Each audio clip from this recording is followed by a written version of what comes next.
understand why these politicians call me and want my opinion on polls or invite me to the town hall. You're on the call list. That's what they want to hear. You're on the call list. You're on the list. I never tell them what they want to hear. I think there's an opt-out button on it though. At the bottom, if you read through the whole thing at the end, I think it has. This wasn't to read, this was a phone call I just got. I had text messages, I know you can opt out of that stuff. I know you can. These anonymous surveys, I wish we had that opportunity to tell them. the surveys are supposed to be anonymous. I had one campaign call me back and say, we know who you are. We know these answers aren't right. Why did you do this? Yeah. All right, it is 6:30. We'll go ahead and get started. I'm going to call Jobs and Economic Development Committee to order. Clerk, could you please take the roll? Mr. Rollins. Present. Mr. Barr. Present. Mr. T. Smith is just indisposed of. All right, thank you, Clerk. We do have some minutes from July 6th. Hopefully the committee has had an opportunity to review. Yeah, I'll make a motion to approve. I've got a motion to approve. I will second. Clerk, could you please take the roll? Mr. Rollins. Yes. Mr. Barr. Yes. All right. Just one item of old business for tonight. This is the area sportswear CRA. You may recall we talked about this a few weeks ago. We had to notify Hilliard of the potential move from Hilliard to Marion. So clerk, could you please read item number 1? Resolution in the matter of entering into a community reinvestment area agreement with Aries Sportswear for occupying and improving a property at 645 Bell Fountain Avenue, Marion, and declaring an emergency. All right, this comes to us from regional planning. As I mentioned, we talked about this a few weeks ago. Evelyn or Ken, either of you, come on up. Thank you. Yes, we have not heard anything in our office from Hilliard. Mr. Pollock, have you heard anything so there's been no objections.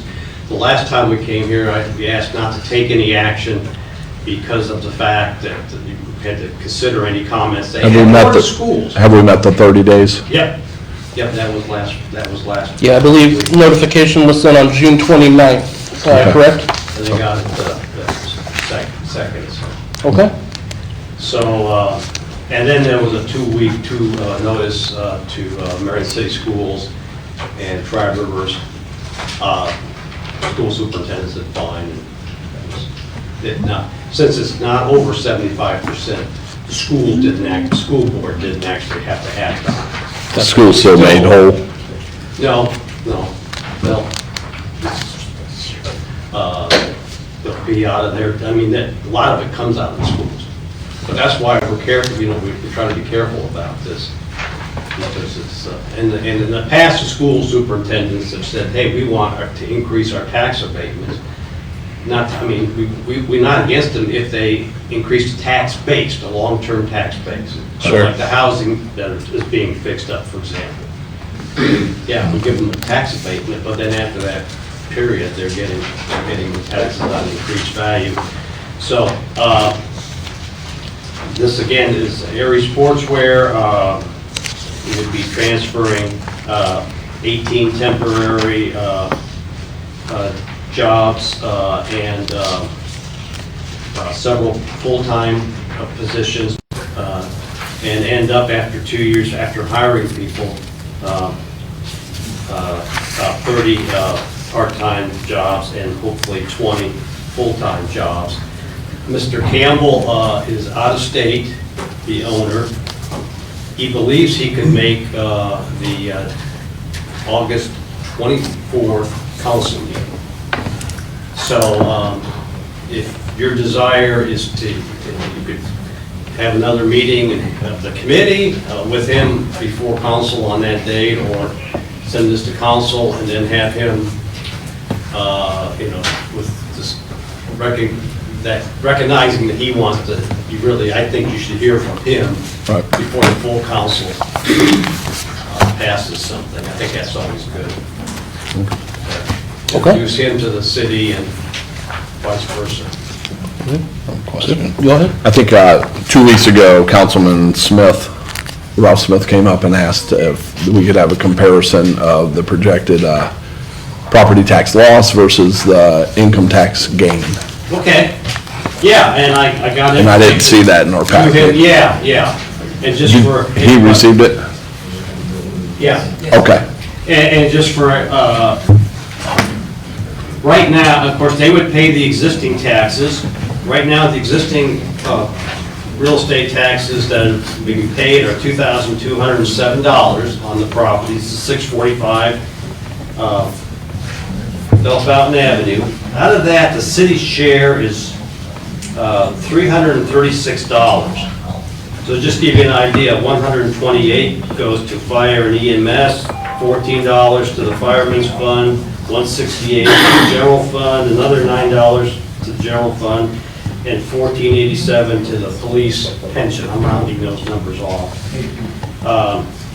So what would happen, this doesn't forgive any existing taxes, and he, at this point in time, doesn't know how much he's going to spend fixing the building up, but I assume that he spent, let's say he spent $60,000 on the building and $30,000 on the grounds, maybe working on the parking lot, sidewalks, that type of thing. The 75% tax abatement would be on the additional taxes for the building, not for the grounds. So in this example, he would, the taxes on the $60,000 additional on the building with total property taxes would be $935. And if 75% of that's abated, you'd only have to pay $233, but then he'd have $467 new taxes on the land. So basically, that's amounts to $700, but the city's share of the additional building that would only be $36. Would get $36 on the building and $71 on the land. So basically, you would get 107 and you'd lose $107. Yep, that's okay. That was a long way to go, Ken, for just that for $107. Yeah. Sorry I asked. Meanwhile, in the income tax benefit could be $30,000 a year. That's what I wonder. So that's. So any questions? Just any other thing? Just. I don't have any questions. Is there any questions from the public? I don't see any. I also don't see any reason for this to sit in committee. I do hope he can attend the August 24th meeting. That would be great. But I'll go ahead and make a motion to send this on to council. There's no recommendation at this point. I'll second that. Clerk, could you please take the roll? Mr. Rollins? Yes. Mr. Barr? Yes. All right. Move on to council. We are on to matters not on the agenda. Are there any matters that need to come before Jobs and Economic Development? Seeing none, we are adjourned. 6:38.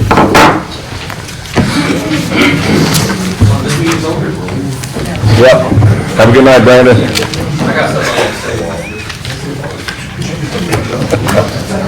I know, Brandon. I wasn't being facetious. Did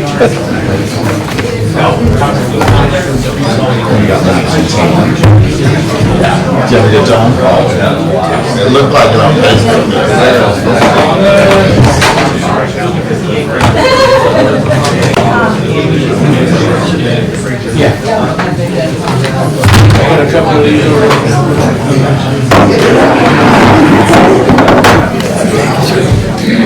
I got like the first 3 committees after that. I got to. It's a lot of this. Are you saying you're disorganized today?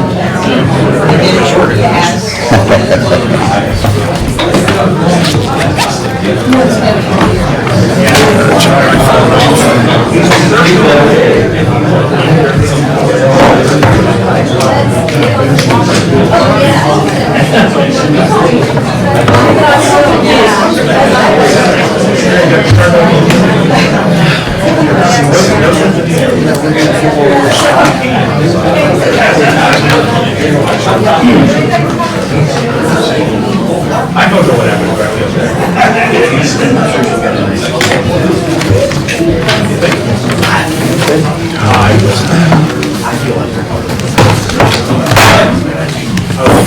It's 6:40 on August 3rd. We'll call the meeting of Legislation, Codes, and Regulations Committee to order. Clerk, would you take roll, please? Mr. R. Smith? Here. Mr. Prater? Here. Mr. Clark? Here. We have a summary of proceedings in front of us. If everybody had a chance to look that over. Yeah, I didn't see any corrections, so I'll make a motion to accept. And I will second. Clerk, we have a first and second. Would you call the vote, please? Mr. R. Smith? Yes. Mr. Prater? Yes. Mr. Clark? Yes. Okay, before we go into the old business, which is the flock camera, I want to remind everybody that the rules that I stated last time still stand. Based upon the fact that we have a full house tonight, I think that we're going to have to limit to 3 minutes, one time and done, because we're going to have a panel up here, and I'm sure that you're going to be asking questions, and the panel is going to be responding, so it's going to take more time. So 3 minutes, and I will keep the track of the time myself. Also, there is something that I need to bring forth here. I've done some research on this. Countywide jurisdiction of the sheriff. Ohio Revised Code 311.07 establishes the sheriff as the county's chief law enforcement officer with responsibility to preserve the public peace throughout the entire county, including all incorporated municipalities. The Ohio Supreme Court recognized this countywide authority in Salzman 125 Ohio Street 594. I have no idea what all that means, but it's legalese. And it confirmed that the sheriff's jurisdiction extends throughout the county. Ohio Revised Code 2935.03 grants sheriffs and deputies concurrent law enforcement authority within municipal boundaries, including the authority to investigate crimes and make arrests alongside municipal police departments. Article 18, Section 3 of the Ohio Constitution grants municipalities home rule, but limits that authority when local ordinances conflict with general laws enacted by the state. Under this principle, the municipalities may not enact ordinances that prohibit, criminalize, or materially interfere with conduct authorized by state law. Because state law expressly authorizes sheriffs to exercise countywide law enforcement powers, a municipal ordinance attempting to prohibit or restrict a sheriff's operations within city limits would likely conflict with state law and therefore be invalid under the home rule doctrine. Ohio Revised Code 311.07 requires the sheriff to preserve the public peace throughout the county.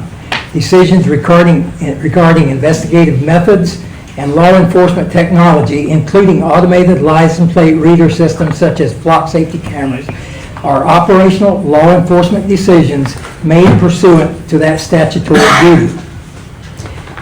A municipal government generally lacks the authority to dictate the investigative tools the sheriff may use while performing state-mandated responsibilities.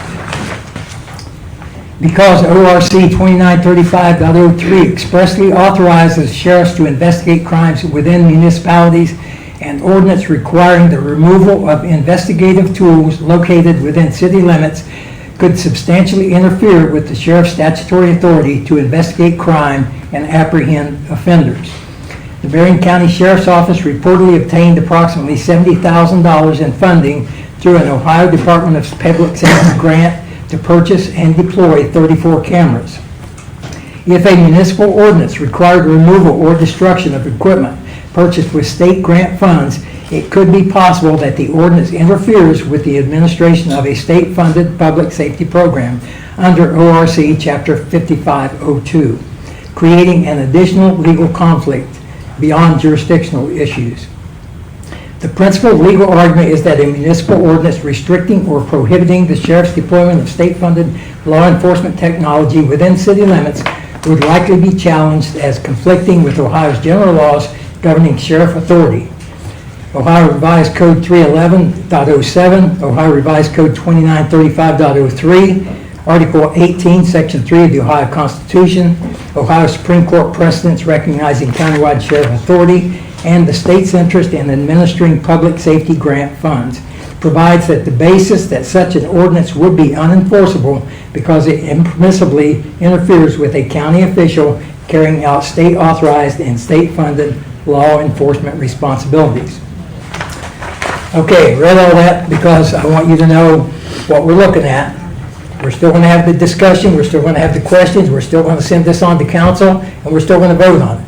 I just want you to know what the ramifications will be if you accept or deny this. I've also heard that the annual report, I've had that question come up a few times. The annual report that should have been sent to council on the anniversary date of the adoption of the ordinance hasn't been done. Clerk, have you found any evidence that it has been? I have not received one this year, although the anniversary date has just passed. Right. I did not receive one in '25, and I could not find one from '24. Okay. Okay, so that tells me that there is a transparency issue here. Public policy, before using the ordinance 2023-033 states in section 1A, the chief of the department shall, on the anniversary date of the adoption of this ordinance, shall present the department's previous year's annual report to council. Said report shall include details about the use of data collected through ALPRs, including which law enforcement agency the data is shared with. Section 1B says the chief shall ensure the department ALPR policy is available to all on the department website. Section 1C says training. Before using ALPRs, the chief shall ensure all department personnel who use the ALPR system have received training on the legal and illegal use of the system. Section 1D, approval of camera locations. Can't get my thumbs to work. Approval of camera locations prior to installation of the ALPR device. The chief of the department shall obtain the written approval as to the specific location of the ALPR device from the safety director or mayor. Notice that it does not say it requires city council approval. It requires written approval from either the safety director or the mayor. And then section 1E stated that the limits on data collection, the ordinance requires that the ALPR policy prohibit collection of personal identifying information such as names, dates of birth, social security numbers, race, or sex, and prohibits use of ALPR technology for minor misdemeanor traffic offenses. So the apparent failure to provide reports constitutes a violation of the mandatory requirement of the ordinance. Also, transparency problems, but it does not mean that the flock cameras have to go because they didn't meet that performance. They are in violation of the ordinance, but they can evidently can still stay. So that's the information I had to share with you. Scott, do you have anything? Well, with that, I re-reviewed some of the information that we received as committee people with regards to the request for information from flock cameras, and that would be I think we had, excuse me,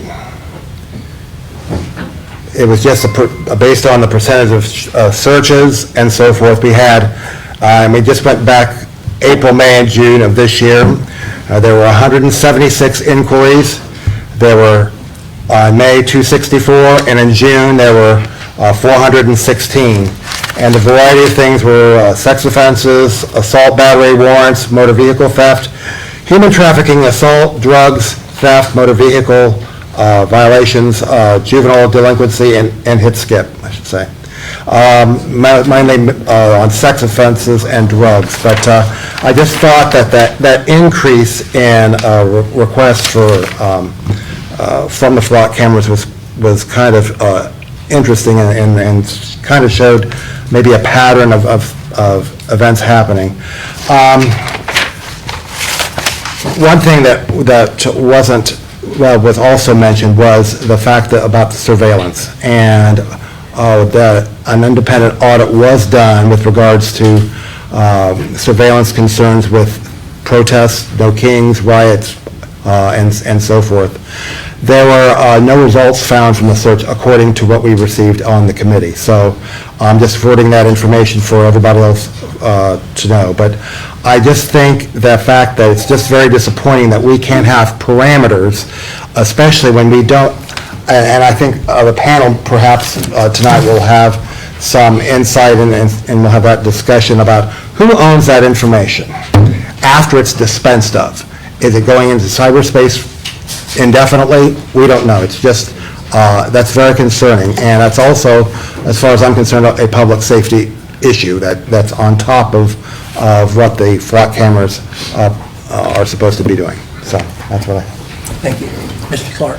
Yeah, well, that, tagging on to what Mr. Carter just said, the big issue that I have in doing my research on this is where is the data? Now, I'm sure locally it's getting deleted after 30 days, but the question is it getting deleted in Atlanta by the Flock Corporation? And we all know, because we've been dealing with computers for years now, you can't get rid of anything.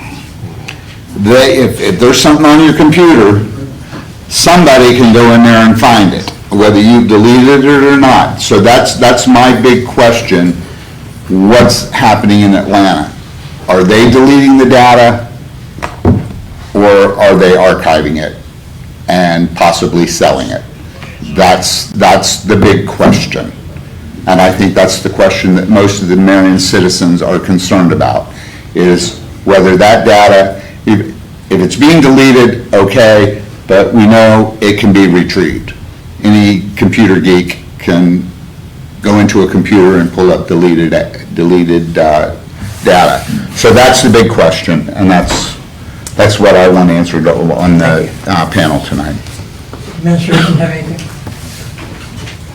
If there's nothing, I would like to ask for the people that are going to be up here at the panel to come forward and have a seat.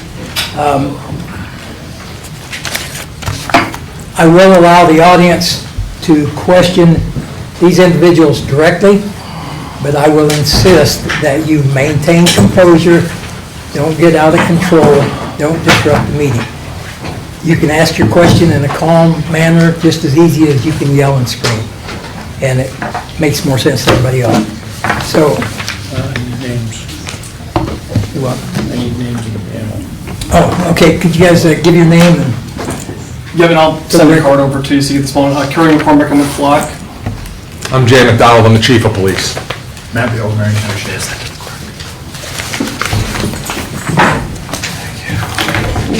All right. Just want to make sure I get the names of them. Gracias. okay, so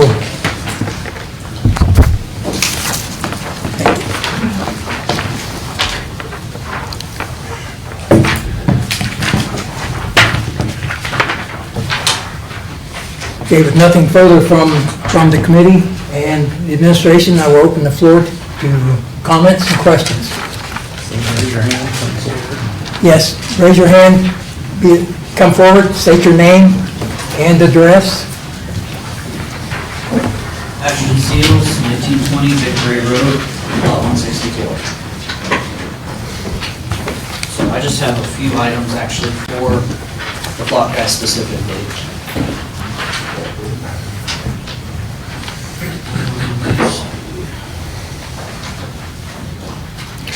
So there's a list of MITRE violations, which I'm sure you've heard of it.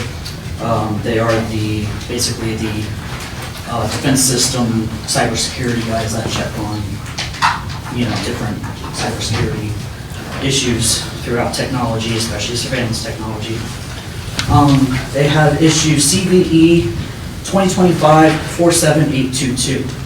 Documented improper access control on an on-chip debug interface affecting Flock LPR firmware with potential consequences for confidentiality, integrity, and availability. Has this issue been fixed? So I'm not a technical expert. I don't know exactly what you're talking about. What I will say is we have an entire cybersecurity team. We are, have to be NDAA, so National Defense Authorization Act. We also have to be FBI and CJIS certified, as well as we run independent audits through SOC 2, ISO on a regular basis. So anytime, for layman's terms, anytime there are any vulnerabilities identified with any technical product, you're likely to have a vulnerability. They are, yes, immediately fixed. But just to be direct, I don't know exactly. The Jordan and the current MITRE logs that are not fixed.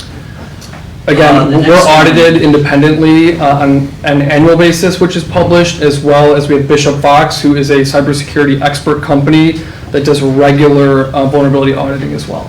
I think that would need updated then, because these are not currently fixed. The second one is CVE 2025-59407, documented a bundled Java key store, its hard-coded password, and a private key within software installed on multiple Flock device types. Is this one fixed? Again, sir, my apologies, I'm not a cyber expert, but again, anytime there Do you is, know what either of these allow access to? so I don't, because I'm not familiar with that specific Right. CVE number. They allow third parties to access the cameras directly. So, I mentioned this the last time you were. yeah, no, and I thank That you was for having me the again. incident. Yeah, I appreciate that. So what we do understand is that folks have taken apart our cameras. Ben Jordan This is was one of not them. taken apart. This I will, was- sir, if I could, 30 seconds. I'd like to respond if I may. What we do know is there is no evidence, and we are not aware that anyone has gained access to our servers, customer data, or anything of that nature. Says Flock. Thank you. Thank you. Yes, Mr. Daniel.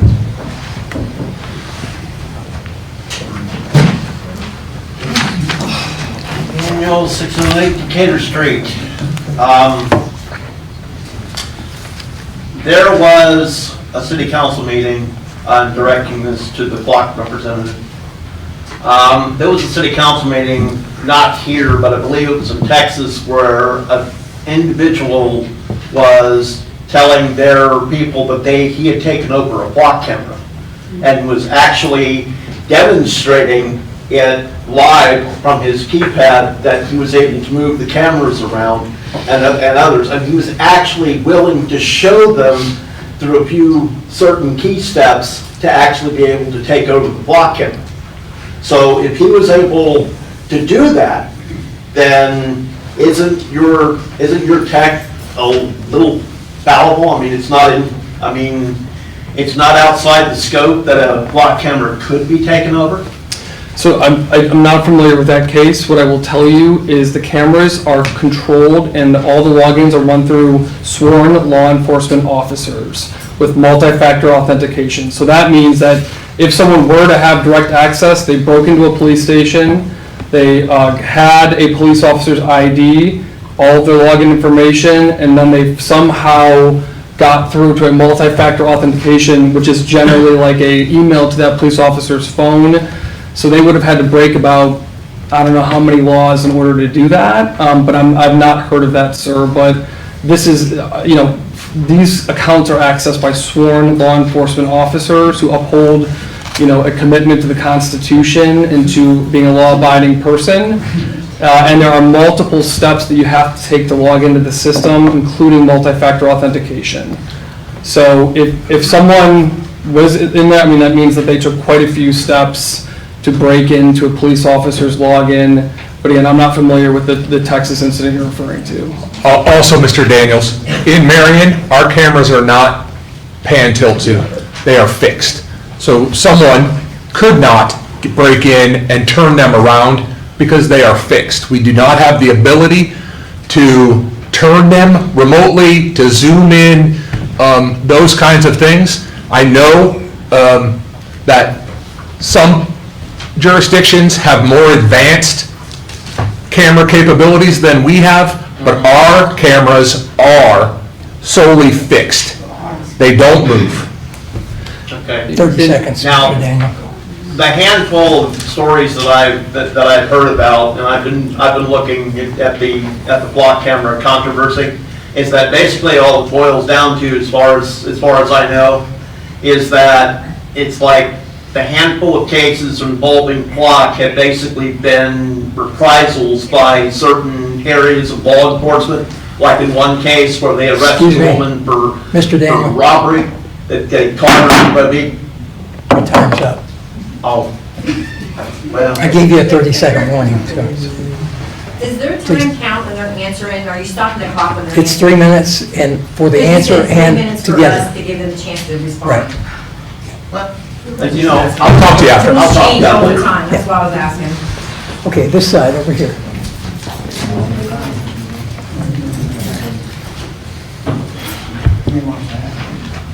My name is Brandon Davis, I live at 165 Louder Red Street. All the answers to your guys' questions are actually on, if you Google it, and then you scroll to the bottom to AI and do a dive deeper, it's actually Amazon that owns these clouds, and they're going to be Amazon data centers that's going to be built to store the cloud in. And those will pollute the water and the air. And another problem I just want to let you know that you can find all your answers on there, you just got to dig deeper, scroll to the bottom, and then you gotta answer it, and sometimes you gotta put your answer in a different way so that it understands what you're actually asking to get your right answer. And but yeah, and then the other thing is, Sunday I had called the police department because to report a theft in progress in my backyard. I had a Richie Mays out there stealing stuff. My kids, I get to see them every other weekend, and they was over there, so it kind of scared them because they are not around stuff like this going on. It took the Marion City Police Department 58 minutes to respond to that and get to my house for a theft in progress. I had to watch my stuff just walk off, because I was told to stay in the house, not to do anything about it, not to follow them. And 58 minutes, they could have made it to Kentucky by that time.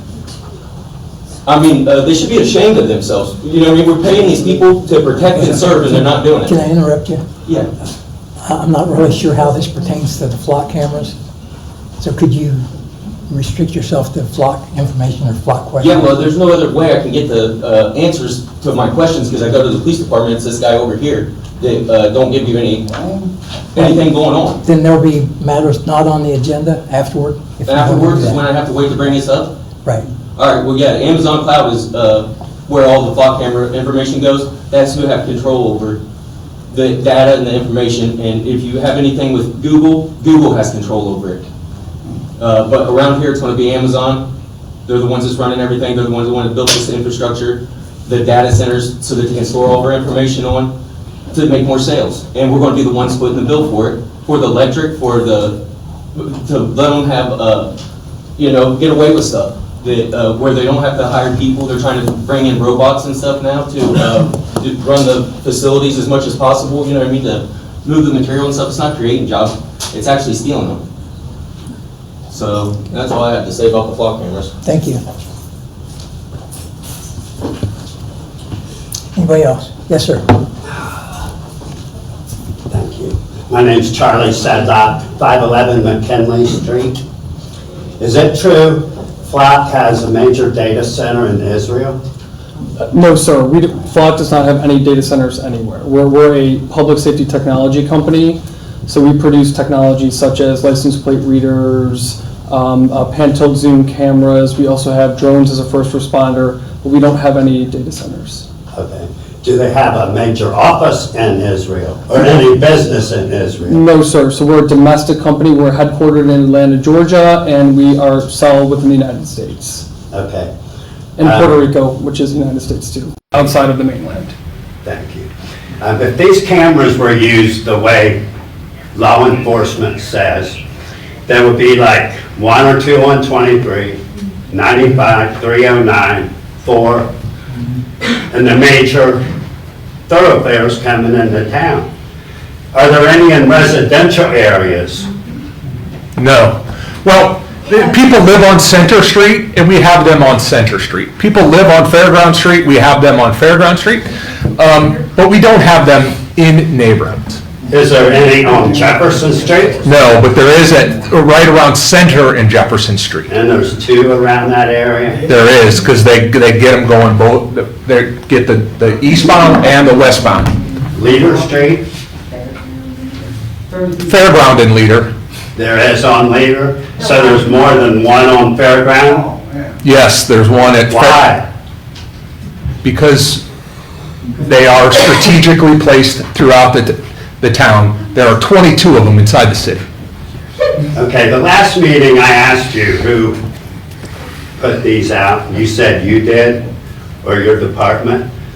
He just said the sheriff is supposed to put them out. Is that true? So when this has always been a project that was led by the sheriff's office, but when they were decided where to be placed in the city, we worked with the sheriff and the leadership of the police department to select the locations throughout the city. How many is there in the city limits? 22. 22? Okay, that's all I got. Thank you, sir. Anyone else? Saw the hand in the back first.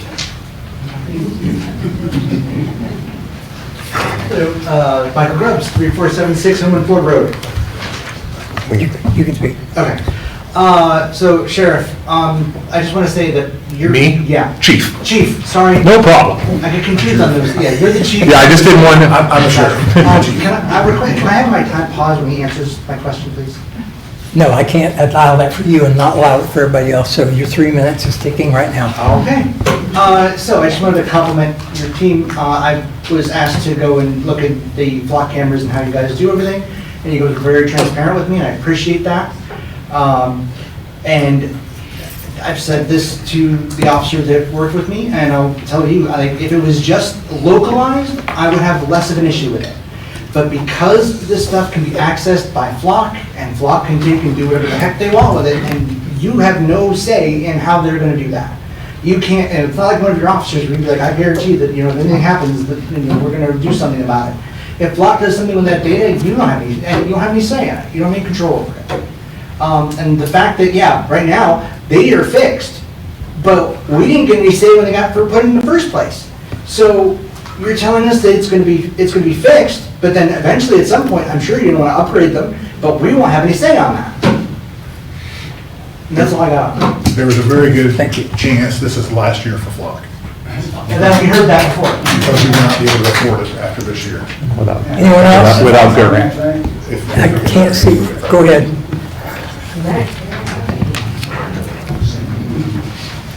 I've been peppered, 858 South Prospect Street. To the Flock representative. Are you the same gentleman that was here in March? Yes, ma'am. Okay. I noticed that when you were giving information, you specifically said Flock does not have any contracts with the federal government. And I picked up on that because you actually said it 3 times the same way. Department of Sounds Homeland like Security and legal Department of Homeland jargon. Security, right. Federal government. I don't believe we don't have any contracts with the I'll go Department of back Homeland and pull the Security. tape. We can do Yep. that. So, but you didn't actually specify that these entities still have access to this data. It's not like they're locked out of it. So Sheriff Bales, I'm assuming that you have to share your data with the Ohio Department of Public Safety because that's where you got the grant from? We share our data with who we choose to share our data with. But The fed- the is that federal- part of The federal government, we do not share with. I understand that, but do you share it with the Ohio Department of Public Safety? Because they issued the grant. I think that's one of the requirements. We share, no, it's not a requirement. We share with other departments and sheriff's offices. Okay. Well, other departments and other sheriff's offices can also share their data to whomever they want. So they can share it with federal agencies, which can then pick up on our cameras as well. Federal agencies. Unless do not pick you up our specifically go in there and have flag it that you are not to share any data outside of maybe the state, it's open. It's called a cascading effect. It's been found in Oshkosh as well as Dayton, where it's like you don't give direct access, but then someone with access does. And it's kind of a chain. That's a concern of mine. Like, on one hand, it's not like we're gonna trust the local law enforcement. We have to trust the law enforcement in the entire country. And that's a big ask. I mean, there's been multiple documented incidents of misuse already to the effect that people are, communities are pulling their contracts. My other concern is that last 30 June, seconds. 30 okay, seconds. Flock was openly advertising a free upgrade to the Falcon models that would turn them into a live feed. That has been removed from the website, but I'm wondering if we received that upgrade. No, And how do we know that? because I'm telling you. Thank you. Councilman, would it make sense if I explain the sharing, or it's up Yes, to go the ahead. meeting, but I think it might be helpful, just to, so the way sharing works on the system, there's 3 ways to do it. The first one is one-on-one, you sharing specifically with one other community.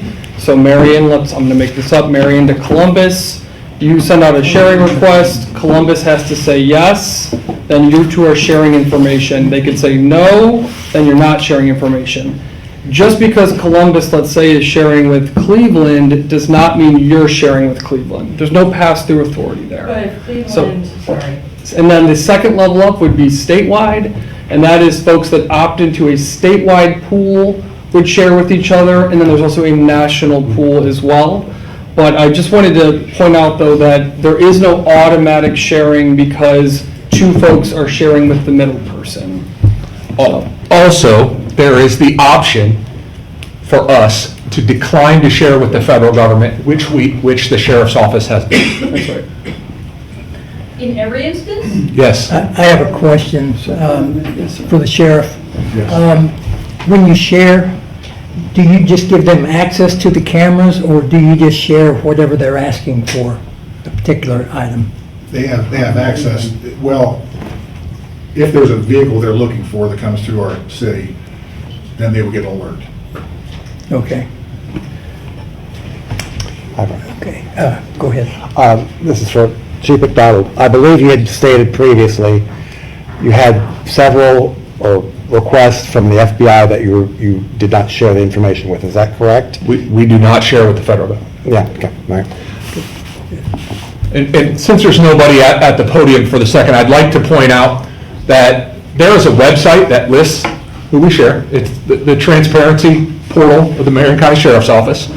Also, as far as the sharing of the reports, the Flock report is on page 19 and 20 of the Marion Annual Report, which got shared at the beginning of the year.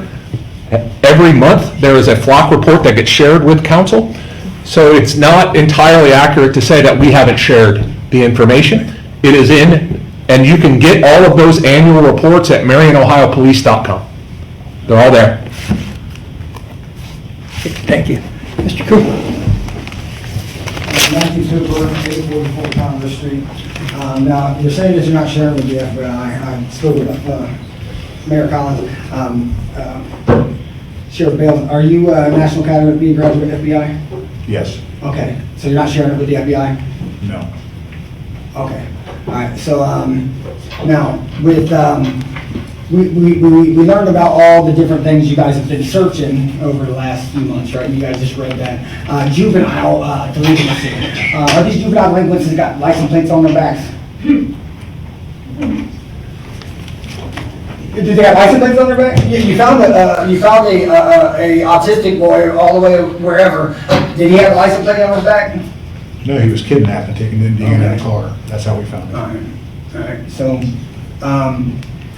you didn't answer the question. Did I just did. these juvenile delinquencies, that are unruly juveniles, why are they being searched on Flock? When people report their children missing, and they are runaway and missing children, that is an appropriate use of the cameras to try to find children who are missing. So I didn't think it could find people. Address your comments. I didn't think, you said it doesn't track people. I've got a case right here for you. I don't care about your case, I'm asking my question. And I'm telling you the answer. I'm Flock cameras were used to assist in finding 2 runaway juveniles who were found near Richmond, Kentucky. We received a Flock hit of the car they were driving in, passing a camera in Kentucky. We then contacted that jurisdiction I'm and not asked they interested in Kentucky, saturate sir. the area. Let him talk, let him talk. It's my 3 minutes. I don't care about his, what he's trying to You say. just asked if they had a license plate. No, I'm asking about the juveniles that you guys searched here in town. Mr. Cooper. Mr. Cooper, this is what you're talking about right here. No, that's somewhere in Kentucky, bud. They were burying kids. Yeah. We entered the license plate of the vehicle that they were in, we found them in Kentucky because of flock. They were on the way to North Carolina. How many times was the juvenile searched?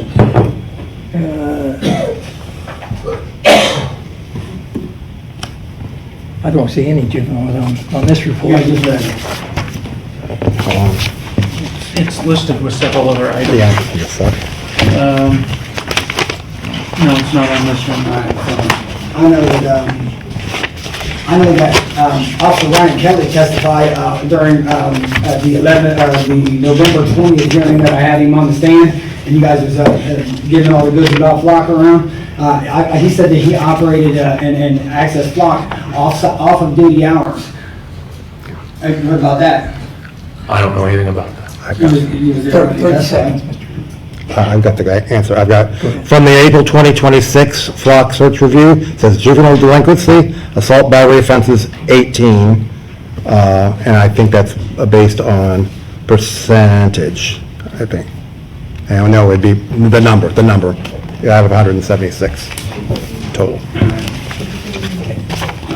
Thank you. Anyone else? Yes, Ms. Craig. Mr. Carter, could you explain that real quick? It was searched 18 times using... Well, right, it said 176, I gave you the numbers earlier. It said 18, let me just clarify that. It says, here's the whole thing, it's just what we got. June 2026, April 2026, there were 176 searches in the month of April.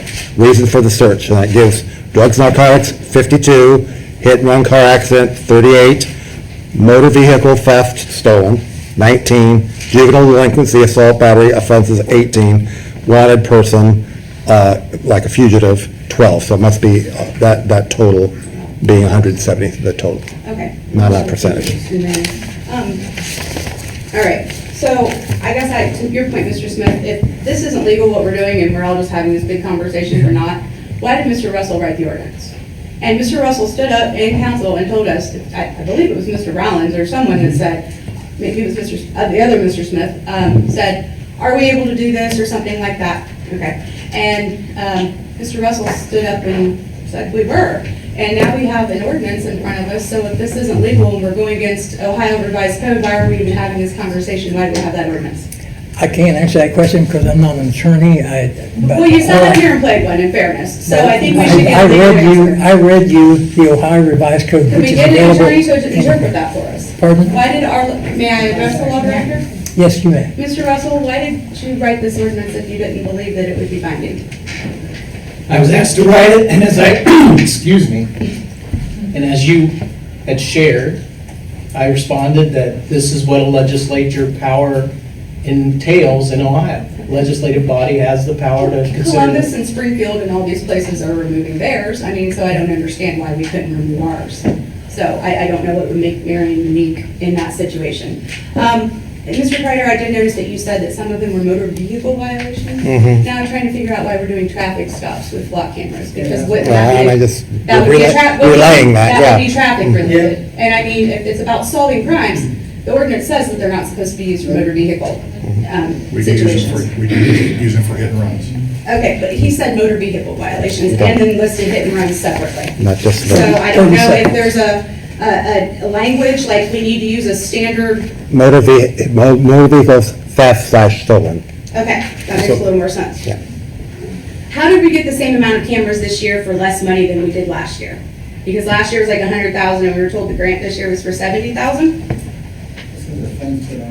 Okay, all right, well, I'll just keep moving since my time is coming short. We keep being told about how sworn law enforcement agents, we're supposed to trust them, et cetera, et cetera. A sworn law enforcement officer searched cameras across multiple states, 83,000 cameras across multiple states to find a woman who left Texas to have an abortion. He was fired, he was charged. 83,000 cameras this man searched that woman for. So for us to say that it only can happen inside of Marion, we are controlling this data, we are not. It is going to Flock. And I just want to leave you with this, Mr. Smith, I know you're getting ready to hit me. License plate readers today, not hit me, hit me. License plate readers today, what infrastructure are you setting up for tomorrow by allowing these cameras to remain? Thank you. Yes, sir, Mr. Townsend. Hello, Townsend, 3634 Harding Highway.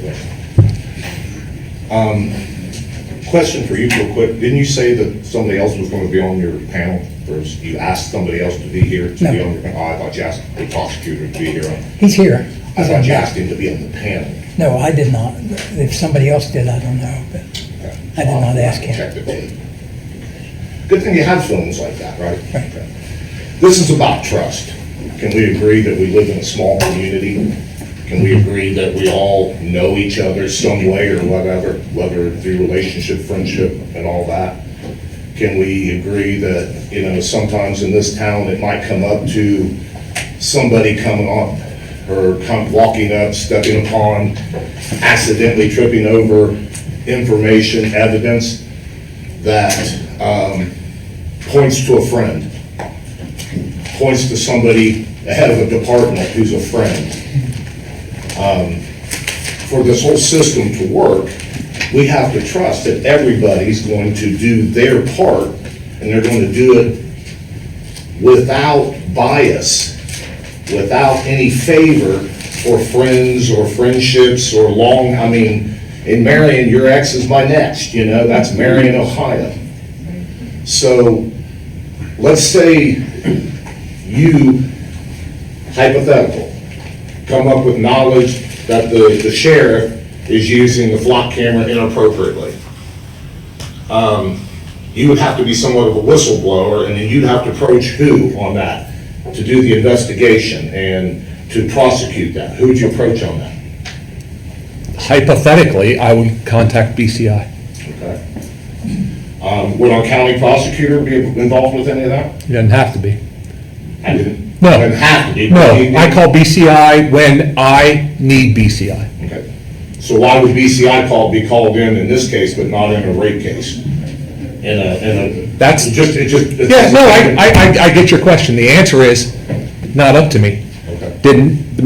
That crime did not occur within the city limits of Marion. That crime was not investigated by the Marion Police Department, and it is rumor and conjecture and false to suggest otherwise. I wasn't suggesting that was your answer. Yeah, I wasn't necessarily directing that answer just to you. Okay. I guess where I'm going with that is I'm aware of things in Marion, sometimes things I've been involved with, where a person who's a CFO of a county organization contacted a county prosecutor and asked for confidentiality about all the screw-ups and the fuckery going on in that organization, and she was promised anonymity, and the very next day she went to work, and this director came to her with all the information. So can we agree that maybe that prosecutor gave the suspect information? Are you accusing me of something? Are you accusing me of something? Precise. Stop. I don't know what you're talking about. You need to handle your business. Everybody. Is he out of order? Everybody. Stop. There will be order. No more outbursts, please. We want to have a good meeting, we want to get a lot of good information together, and we want to try to get some questions answered. We can't do that if you're yelling back and forth at each other, okay? We need to have people share of you enforcing it, please. That's enough.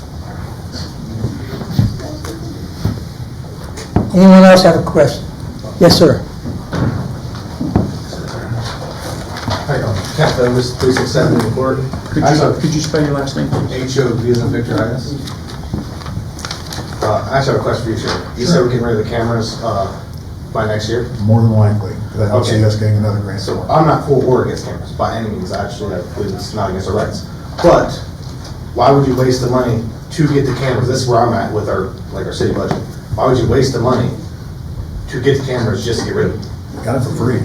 Got them free? Okay, it's not, grants are not free from the government. They're paid by taxpayer dollars as well.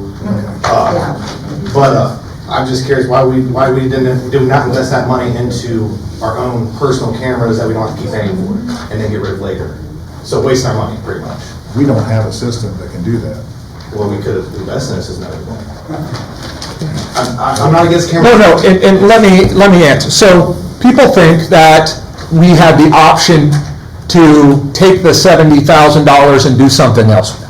We submitted a grant proposal. The grant proposal was funded. So next year, we will ask again.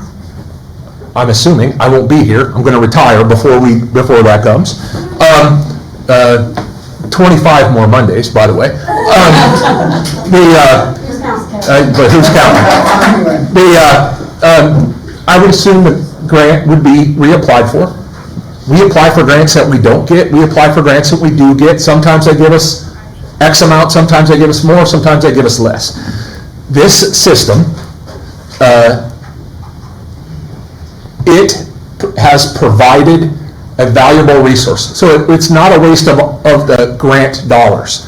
And if we didn't apply for these grant dollars, somebody else would have. They would not have come back to mine in your pocket. It would have went to some other agency to use to help solve crimes in their community. And our community deserves to be safe as anybody else. Right, so grants gotta be paid back, correct? No. No, they don't? Okay. All right, that's it. Thank you. Anyone else? Yes, Mr. Stevens.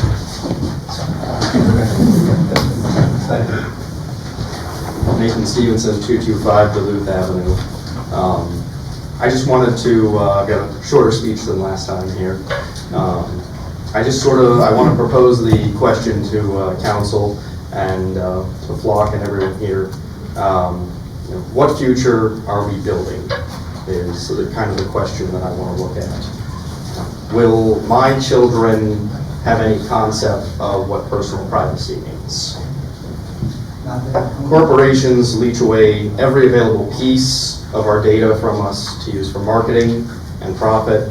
Our privacy is sold for others' profit on a daily basis, something that I think is morally wrong and is something that we have moved into as just a way of life, as the way the world is. Make no mistake that the rise of Flock and the simultaneous rise of data centers are not a coincidence. China is a notorious surveillance state and has 360 data centers where they store and monitor their citizens. The United States has moved to over 4,000 data centers scattered across, and I do not believe that these are for large language models to go and write silly papers and help kids cheat on their homework. These are for surveillance, these are for military applications, and data centers are not why we're here, but they are simultaneously a piece of the puzzle. Along with that, new cars are now required by law to have facial recognition tied to vehicle kill switches beginning in 2027. Every new vehicle produced and sold is going to monitor the people inside it, and vehicles already have constant GPS tracking that monitors you everywhere you go, along with the Flock systems.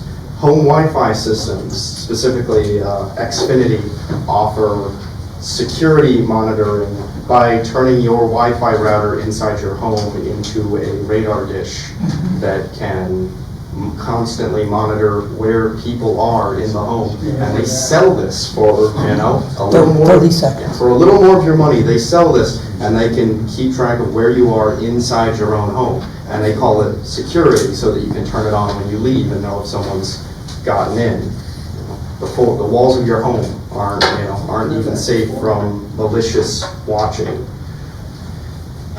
These cameras uphold the law now, but what happens when laws change? How long will it be before having the wrong political bumper sticker that our license plate readers watch for is considered a thought crime? Time's up. Those are Thank you very much, the appreciate it. considerations. Great point. Anyone else? Yes, Ms. Mayor. Really, Mayor, 890 Gephardt Street. Mr. Sheriff Bales. Why? Good question. Why would you bring these cameras to our town? And don't give me, I don't want to hear it's a tool, because it's surveillance is what it is. And you just said that they're probably not going to be here in a year. Your agency and your agency, Chief, neither one of your offices have bothered to respond to my inquiry about the first ordinance that was passed for these. Your office never gave me anything, and I submitted this in April. Same with yours. You, Mr. Pollock, did respond. He responded with, I have nothing. Why did you bring these cameras to our town? Am I okay to talk? Yep. We brought these cameras to this town because they help law enforcement. They help solve crimes. I have a list of, Nope, we're not going there. Keep going. okay. You're not taking my time with the list. They gave me 3 minutes. Okay. I'm trying to answer you, but if you don't let me I don't want to go where I list. go. I want your honest. I want your, why did you bring him here? How about an 11-year-old boy that we saved Nope. in Indiana? No, that's not, no. Sir, why did you bring the cameras? When you decided to bring the cameras here, you didn't know anything about the 11-year-old autistic boy. That case had not even I happened. heard Sir, the case had not even happened. My question is, why did you bring the cameras here? Would you allow him to answer, please? Yeah, well, when he wants to answer without a list. Let him do his answer, okay? Okay. I've heard of extreme success cases around the country using flock cameras. And as sheriff of this county, I'm going to do everything I can to make this the safest county that I can. And I will use anything that is constitutional to do that. Bingo. Bingo. It's not constitutional. You tell me which court ruled it unconstitutional, I'll take them out tomorrow. You know what, sir? You don't have the authority to do that. And the Supreme Court, okay, I know I'm going to stand up here and people's going to ridicule me later, okay? You But have let me tell 30 seconds. the Supreme Court does not, your ordinances and what you want does not go above the Supreme Court. And the Supreme Court and the Constitution, yes, it says that you cannot access information and use it against us without a warrant. And when you access your cameras, you're doing just that. So that in itself is going against the Constitution. Yes, it is. Okay, your time's up. I respect your opinion on that. There is no court in the United States that has ruled them unconstitutional. None. Well, guess what? It's all coming. Okay. It's all coming. When it comes, I'll take Look, it down. the FOP think the 3 minutes and is all up. of Yes, that, ma'am. your little organization, it's all coming down because the people is coming over, taking over your little organization. Please sit. Anyone else have a comment, question? Yeah. You're the strongest town. Your people. Okay, hearing no more questions, what's the wishes of the committee?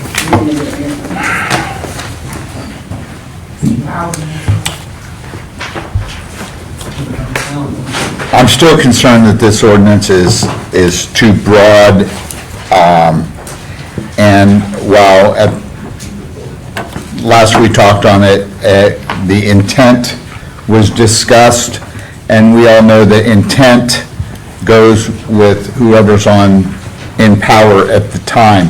So I think this ordinance is not clear enough that it does not affect any other surveillance by retail outlets, people on the street. I mean, somebody could use this ordinance really to protest somebody taking a picture of them on the street with their cell phone. I mean, it's just too broad. And I understand you explained your intent, and that's great. However, What about my one? in 10 years, when we have a new administration and a new council, they may, Any further, you're going out. Sheriff? or chief. Or chief, I'm sorry. If he says anything again, would you escort him out? If you direct me to escort him out, Mr. Chairman, I will. Thank you.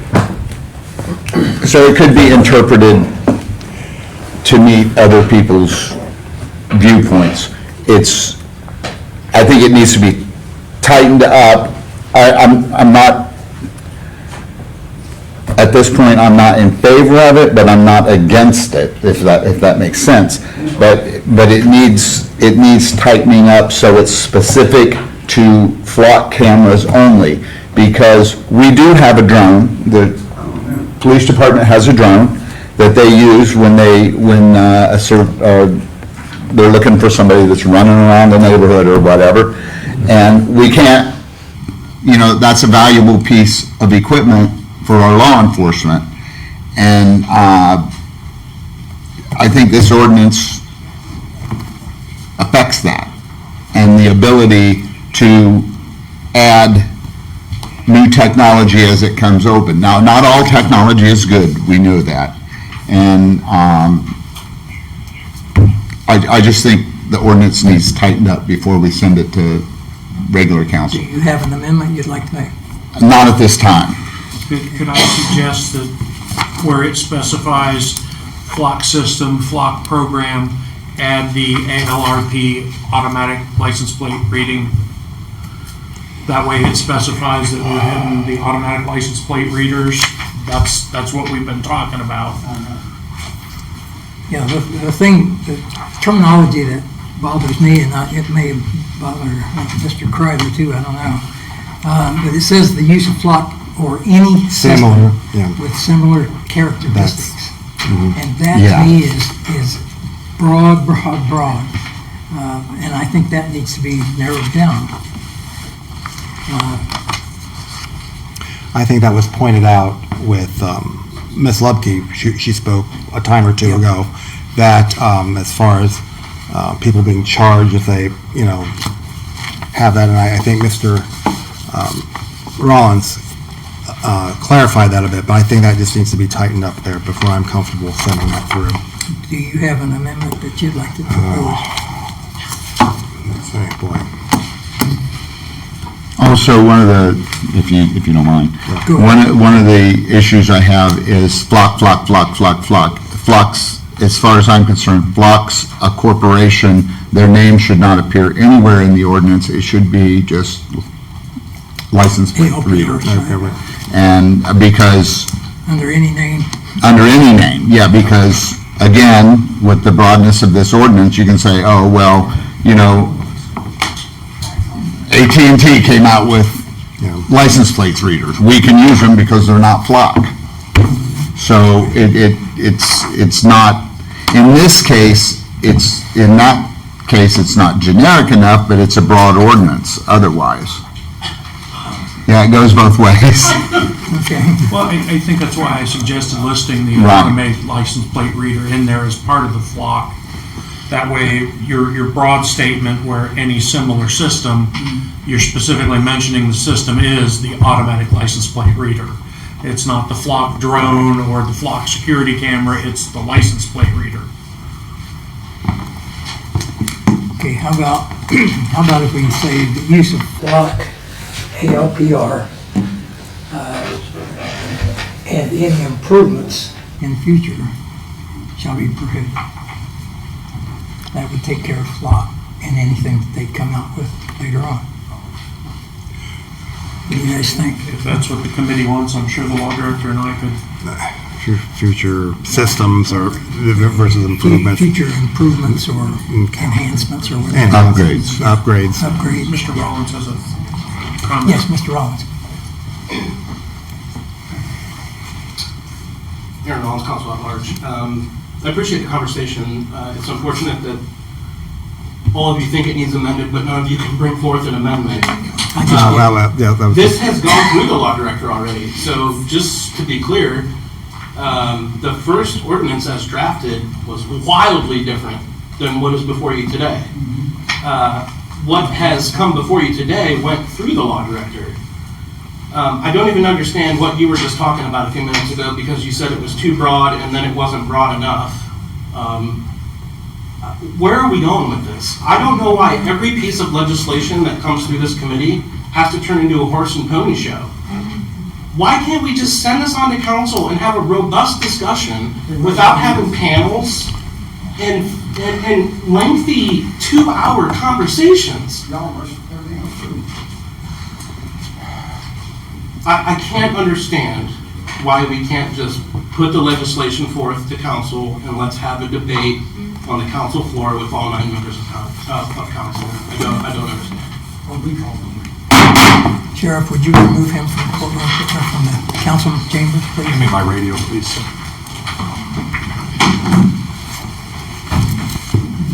I would like to address, I think we're trying to do some corrections prior to go, that's the way I look at it, prior to going to council. I was going to say.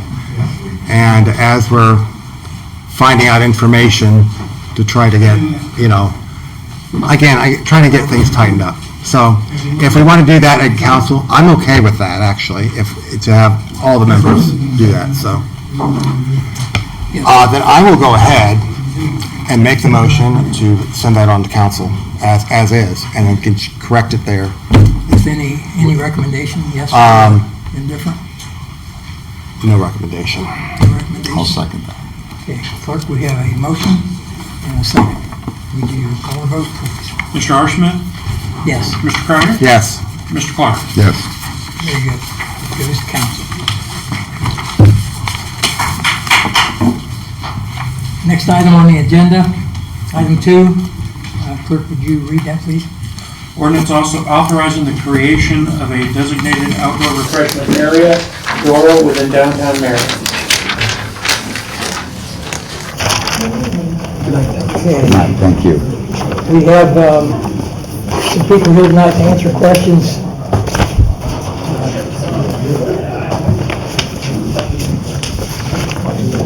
Do you have anything? I don't know if I need a gavel. Yeah. Quiet, please. Okay. I had spoken with, if everyone could approach, please, from regional planning. Earlier today, I was really thinking about how all this had been being worked on and so forth, but I'm completely supportive of, obviously, and cognizant of certainly what's happened as far as getting that change made to the parking lot section at Epworth, but I was like, we need to really review the entirety of that to see if there's any more small adjustments that we could make. And I know that everyone had, and through regional planning efforts, we certainly got the surveys back from from what downtown Marion had provided.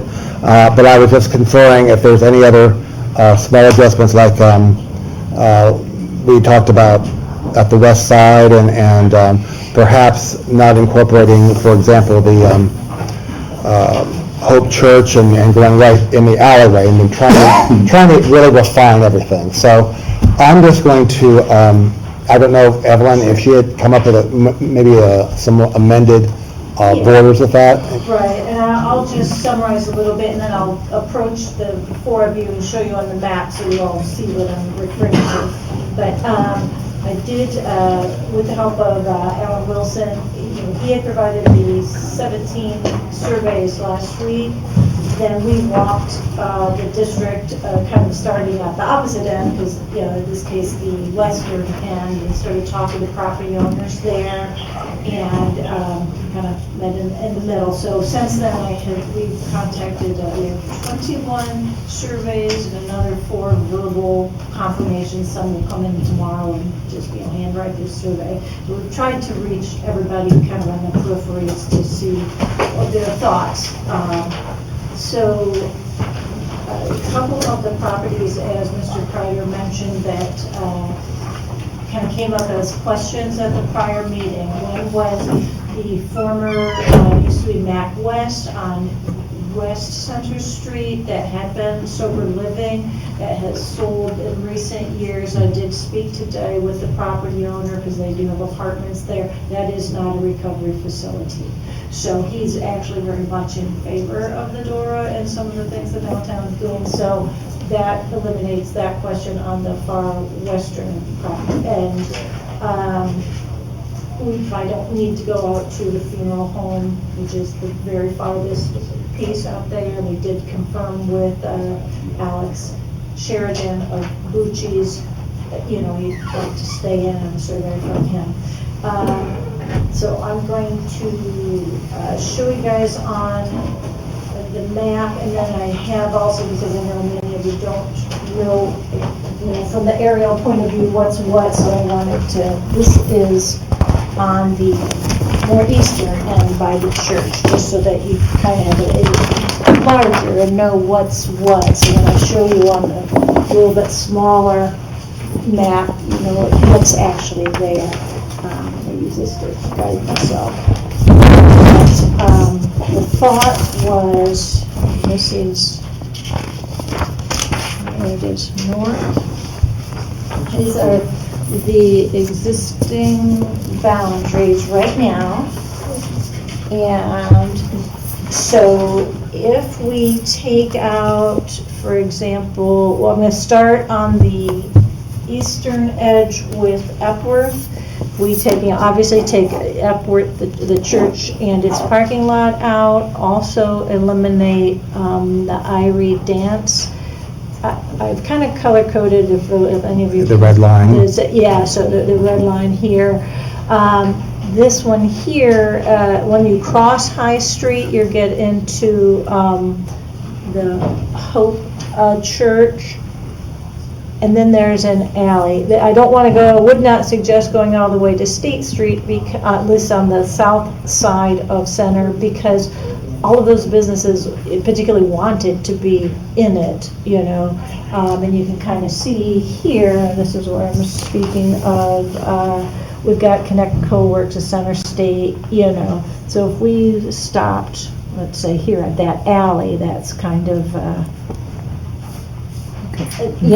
but on the north. Church owns these lots here. Well, one of them, Co-works owns one, but maybe they can live without their parking lot having it. But, because I think it would be best to keep straight lines as much as possible. On the north side of the street, that would be a little different because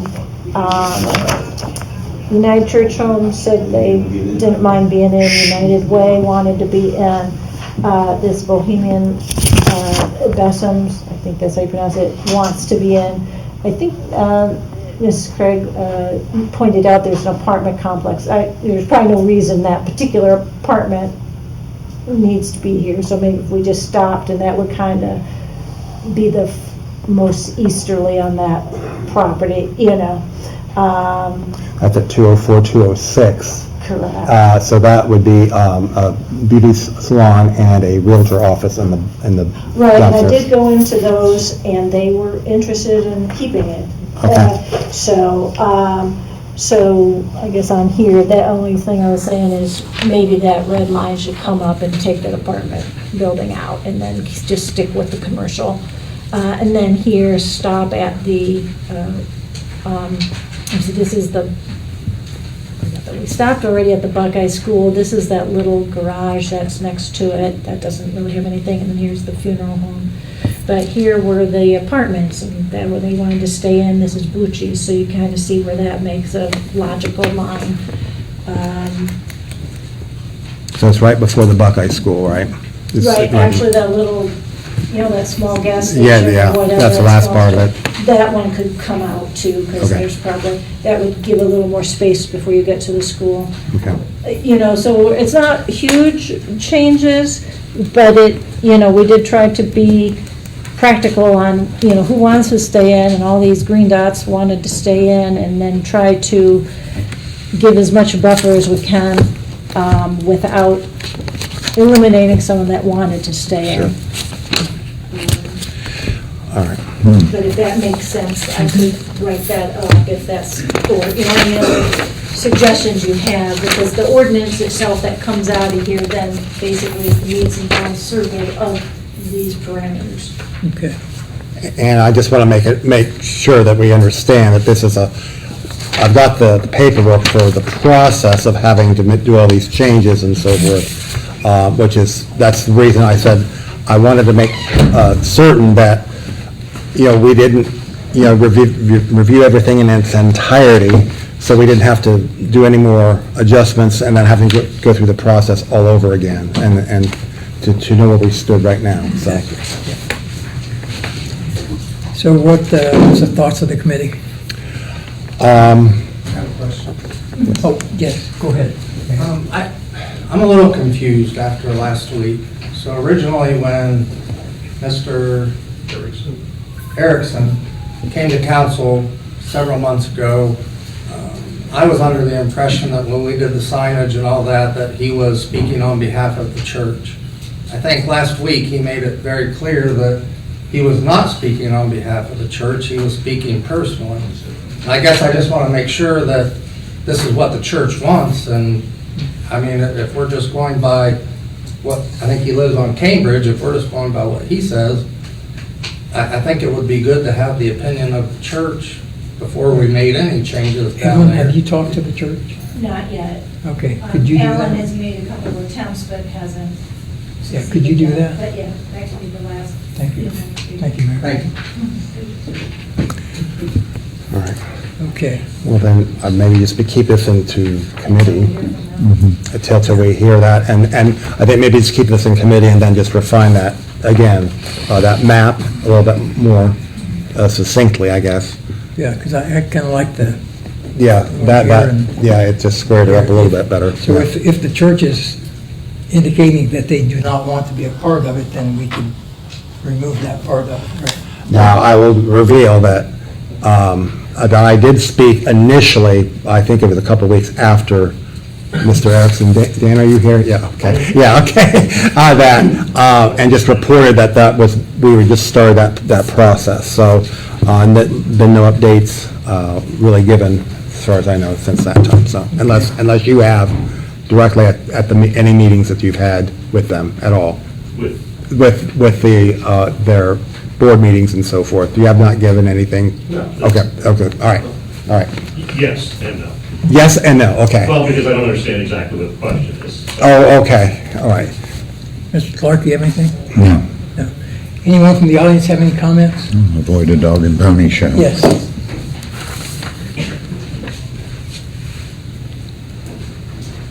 Barbara Schwartz, 1052 Robinson Street. I don't understand this door thing. Can you tell me how, why, and when this started? I believe. Okay. This is a designated outdoor refreshment area, so that is something that Governor Marion initiated. I'm going to go off my memory right now. I'm going to say about 2003. Three. No, Yeah. 23. 23. 2023 was expanded. I think it had been 2020. Yeah, that's right. It was during COVID. And that, Yeah, that's right. And so then that allows somebody to take basically an open container from one establishment and walk. The idea was hoping that rather than people go in and just kind of sit in the bar, that they will go and maybe do something, be able to walk. Is this just during the popcorn festival or anytime? Anytime. Actually, it's not allowed in the popcorn festival time. So, It's not allowed during, I'll be glad of that. and so what it says is that someone can take a drink from one of the establishments that has a license. and walk freely with open container. I thought that was against the law anyhow, but. No, well, state law made these things that you can adopt a district, but you have to give very specific boundaries for that to occur. Okay, is this a permanent thing now, or is it still on a trial basis? They go, in Ohio law, you can go for 5 years, and at the end of the 5 years, it has to be either renewed or started again or scrapped, so. 5 years. 5 years. So, I mean, you can repeal it sooner, but the city initiates it with the Ohio Department of Commerce who handles liquor control. As far as I know, it could be rescinded if things get out of hand. Right. And so far, I think the chief was said, I don't think we've had very many issues, if any, actually, with the DORA. Okay, when I get this drink, I go get a drink at the bar, which is not gonna happen, but, they're gonna give me a map of these boundaries? Yes. Absolutely. They have, well, there are markers on the streets. The other thing is the property owners, every establishment within the boundary has a little sticker that says either DORA, drinks are welcome or they're not. So part of the game plan is that we have boundaries, try to make them, and then have garbage cans so that if somebody has to toss it, they're not allowed to go in with it, they have a place to put it. So I just want you to know, I'm against it. People got a right to drink and all that, carrying it around, I think it's gonna ask it for more trouble. Thank you. Anyone else having comments? Yes, sir, Mr. Erickson. I've reached the point where you now know me by name. I'm not sure if that's a good thing or otherwise. When I first came here in March, I look at my notes. Within the first 2 sentences, I said who I was, and I indicated that I am the lay leader at Epworth United Methodist Church, but I was not speaking on behalf of the church, that I was a concerned citizen, primarily because the parking lot had been included in the expansion of the door without contacting anybody at the church. I talked to other entities around that area. None of them had ever been contacted. So part of this, and I know that, it was admitted in a recent meeting that, we didn't do that the first time, we're trying to rectify that now. That's just bad form. It's unconscionable to me that you would just say, oh, look, there's a parking lot. Okay, we'll include that in the door without asking what it's used for, who it belongs to.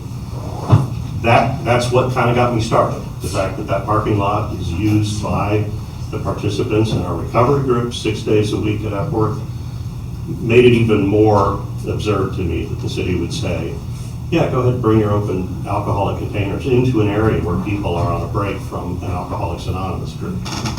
I've not heard a lot of people say, well, that shouldn't matter.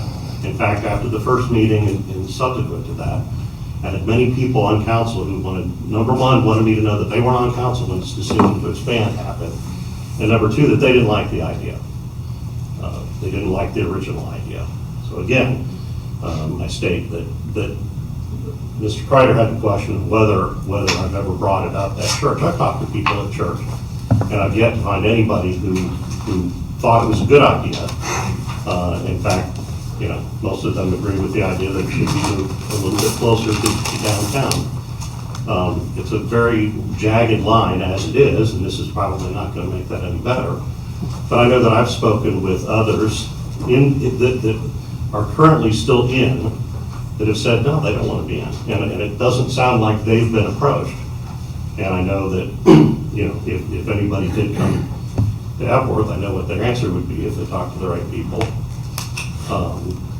But again, this is, I will say, it feels like we're moving in the right direction. Unfortunately, I couldn't see the maps when she was presenting the Macatero here. So, I'd love to see what the plan is. My concern from the beginning was always the eastern border. I figured somebody else could fight the battle for the north and the south and the west.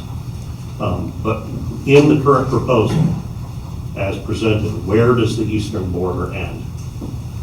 Well, we really don't have a proposal yet. We're still in the process.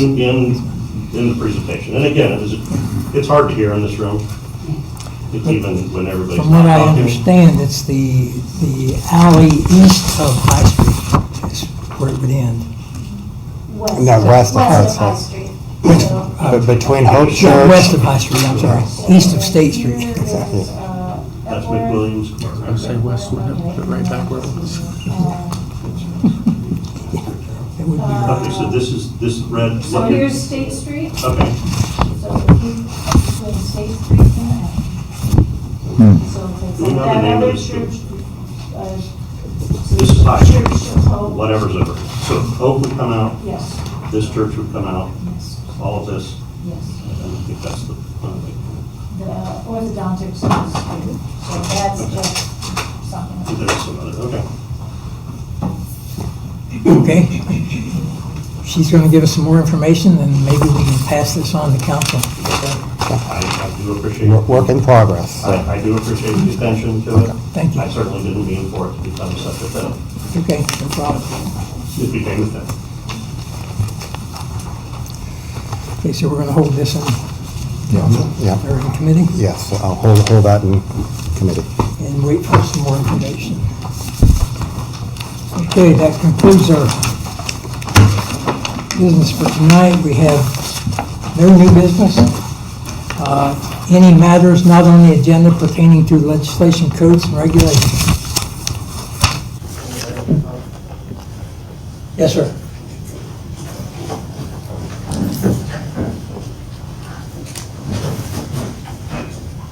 You might have a problem. My name is Brandon Davis. I live at 165 Lottery Street in Ohio. My problem is with the Marion City Police Department. I called on Sunday for help. Guys out in my backyard, Richie Mays, out there stealing stuff out of my yard. I call the police and I say, hey, I got somebody in my backyard. I'm watching them steal stuff out of my yard right now and putting it in their pocket. And they told me, okay, we'll send the officer right out. Don't do anything. Don't go out there and say anything or do anything. We'll handle it. And I said, well, do you want me, they're getting ready to ride their bikes off now, down the street, heading towards Fuzz's house. Do you want me to follow them? So you know where they went. They said, no, we don't want you to follow them, stay inside, leave them alone. So I washed all my stuff, walk off in my yard, and I'm under the impression they're out there looking for them. 58 minutes later, a cop gets to my house and asks me what my problem is. I said, what is going on? Like, I thought you guys were out here looking for him. He said, there's only 4 officers on duty, and they got to me as fast as they could. Well, I made a TikTok about it, and I've already got 10,000 views within the last 24 hours about exactly what happened, and people are all in there saying the exact same thing about, I'd like somebody to look into the views in the comments to see. They're saying this, they're going through the same thing with the police department, same things have happened, identical situations, they found the person, they know what's going on. People want something done, and the police are not doing anything about it. And I'm actually over there handling all my business on my own, you see what I'm saying? Trying to stay out of trouble. I had my kids that day, they scared them to death. They've never been around people thieving and stuff like that. They live in a way nicer neighborhood than I do with their mom. And so now, you see what I'm saying? But now my kids are scared to probably even come back up to see me because I live in the hood over in the West End. And it's run down. It's a shithole over there. Everybody's on drugs. I mean, I promise you, this town ain't messing around. You know what I'm saying? They for sure are messing around. And the police are not doing anything about it. It's just, if you don't want, don't do the drugs.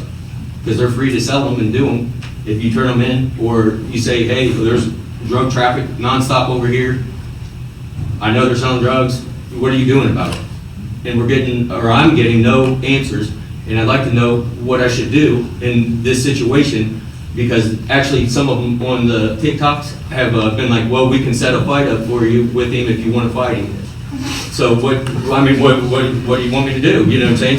Do I call the cops and say, hey, the fight's been set up, can you guys get over here in an hour? Or how long will it take them to respond?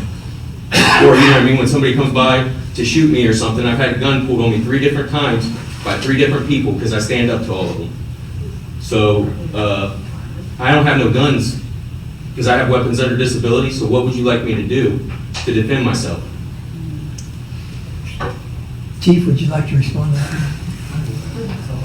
Yeah, first of all, first I've ever heard about this situation, but it is entirely possible that it is exactly right. That a theft took us an hour to get to because we have 4 cops working. That's entirely possible.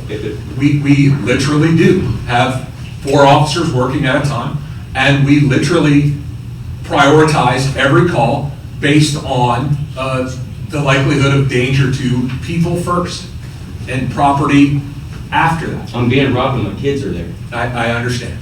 I understand. It's I mean, not, what if you had a gun on it's you? not the situation that we would prefer, 100%. No one should be the victim of theft. No one should be the victim of any crime. Well, what if I went out there and he pulled a knife on me? Well, that's why the dispatch gave you the right advice. Do not go out there. Just watch my stuff be stolen?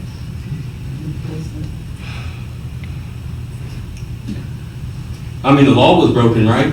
100%. The law was in progress of being broken. Yeah. When I called for help, a theft in progress that took 58 minutes to respond to. To the west end, I live on Lauderette Street. Where's the Marion City Police Department at?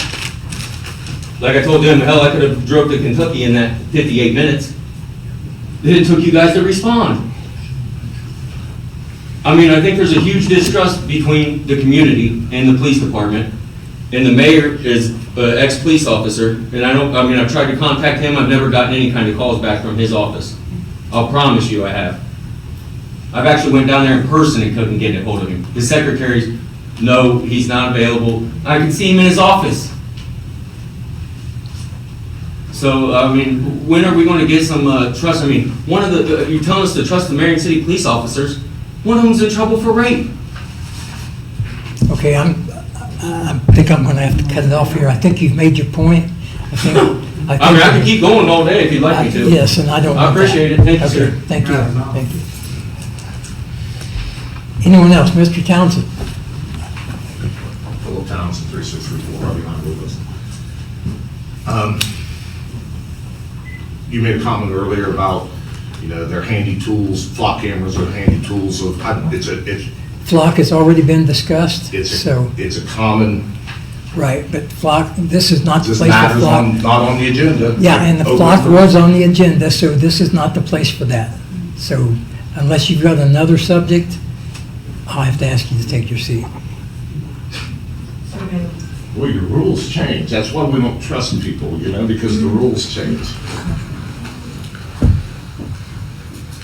Anyone else have any comments? Yes, Mr. Daniel.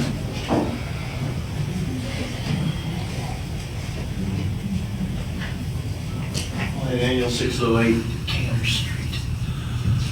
When we have legislation, when the city council has legislation, any legislation, past or present, you could, as a group, get together and have an executive session. But when it comes to full council, it's like the public should be able to speak. I mean, you can't just ramrod everything through, because otherwise you could just say, well, the public can't speak, and then they'll sit there and do something else, like go to the ballot box. So, I was just listening to it basically by one city council member. It's like, why do we have to have 2 hours of debate? Well, it's because every person got 3 minutes, and it's like, you're allowed that, or you were allowing that anyway. And it's like, because otherwise you just sit there and ramrod this through. Now, correct me if I'm wrong, when we were talking about the issue. Now, back in 2023, when it was a different city council under a different mayor, did they vote to allow the cameras to be set up? Again, you're getting into flock, that's already been discussed. I understand that point. Okay. But I just didn't know how to sit there and approach that without saying it. The ordinance is available on the website, I believe, right? It's been attached to. Yeah, it's been attached. It was attached to something. Yeah. So if you want to look and read the ordinance, you're welcome to do that.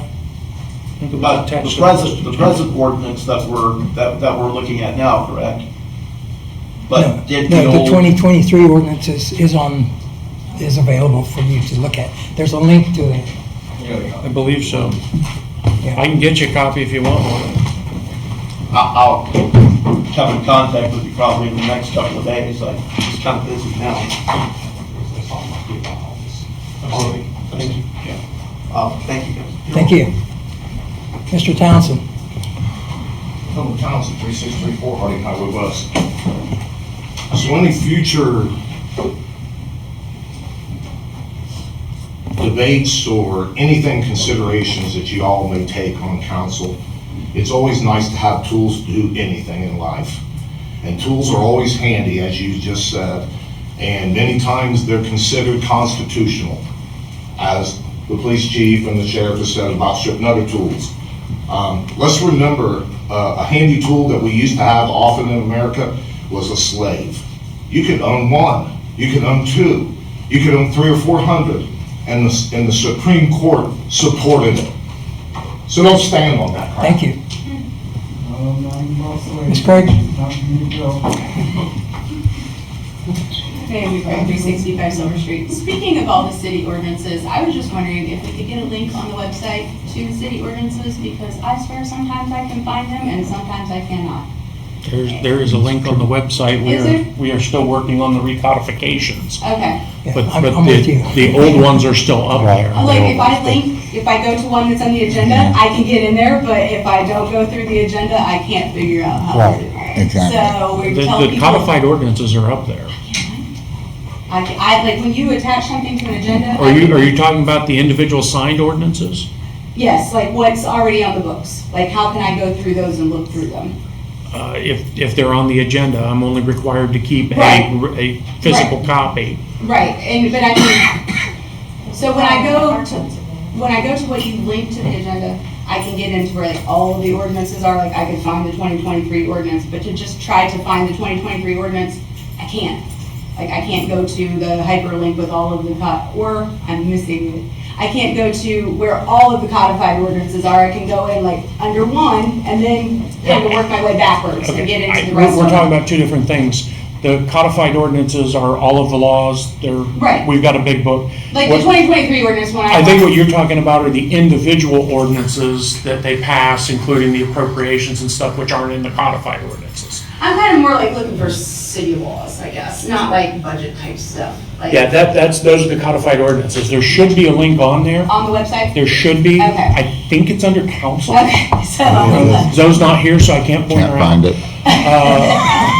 okay, the council members can't find it, so I'm in good company, I suppose. A good update, we are in the process of finishing the recodification, which we started last year. Right. When that's done, American Legal, and they've changed their names, by the way, they will have a link on our website to go to that. It will all be searchable. Okay. So you type in a word and it will bring up all those words, where right now you've got to kind of go through and start with administration and kind of hunt and peck, and Okay. that's the goal. And the upside to it is as we pass specific things that go in the code. Like if we ban the flock cameras, it's got a section.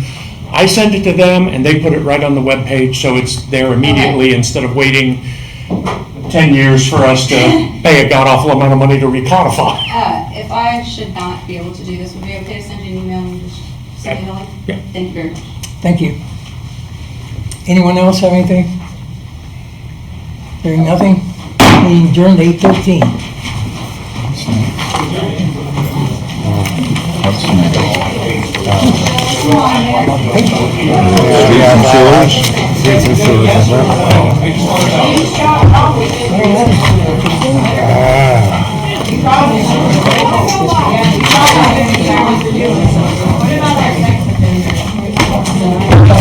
I'm glad you're there, I'm not me.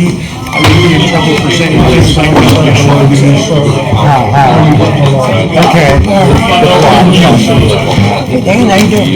Yeah, but when you type something, oh yeah, but I don't know what year they're at. Well, the good thing is, I just was in the law director's office today asking when this recodification is going to be done. Should be done by the first of the year.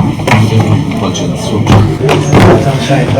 know, I have to go memorize it, but I know what the date parameters are, and that's why I do it. So I'm on that. So pull this ordinance.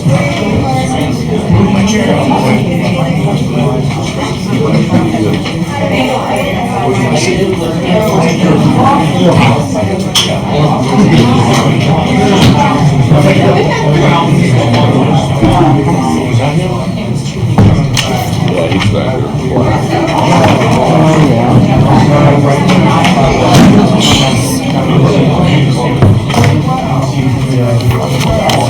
We're ready.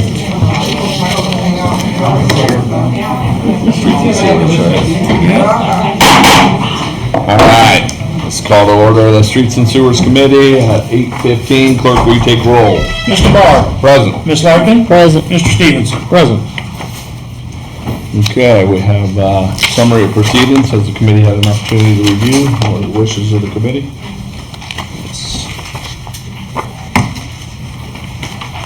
Nothing to add. Good. Motion to I'll make a approve. motion to approve. Can I get a second? Second. Will you take roll? Mr. Barr. Yes. Ms. Larkin. Yes. Mr. Stevenson. Yes. Okay. New business. Item 1, Street 6, Mark Street Alley vacation. Clerk, will you read? Ordinance vacating part of the 15-foot public alley laying north of lots 5715 and 5716 and 5717 and south of lots 5694, 5695, and 5696 in the Gebhardt Pano edition of the Village, now City of Marion. I'm not sure of the exact plat book. I did not have that information. And retaining permanent easement rights. Okay, I believe the applicant, Mr. Johnson, are you here? Yeah. Mr. Johnson, would you approach the podium? Have you had the survey completed? Yes, I have. Has it been submitted to the clerk's office or to the? Engineer. To the engineer's office? Yes, they had already got all that. Okay, I'll have to go over and get it tomorrow. Okay. All right. Sorry, we just have to have that so they can do the public notice, and we can't send it on to council unless we have it. Oh, okay. Yeah. No, if the engineer's got it, I can go take it out. Okay. Can we forward this on since we have to have it in our Matt, packet? you have it set up to forward it from here? It's the clerk's preference, Yes, yeah. so it's up to the clerk. Are you fine with that if the survey's there? Oh, yeah. If not, don't put it on the I agenda. can try to bring it up in my email or something. No, I can go over and get it from the county No, that's engineer. fine. I'm just making sure we're following the proper procedure. See, we can't even send it to council if we don't have the survey, but Okay. you're saying it's in the engineer's office, our clerk will verify that, get that.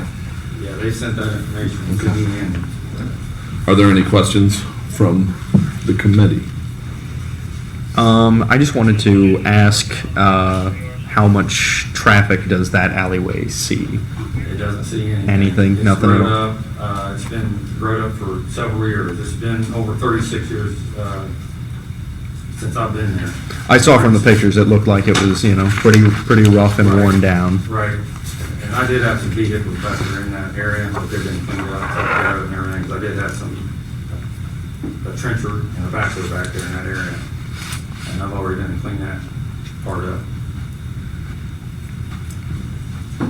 But from the 5715 and the 5716, 5717, which I own those lots right there, in between Lincoln to the 5717 area, that's the only part I want to vacate. I'm not wanting to vacate the whole alley.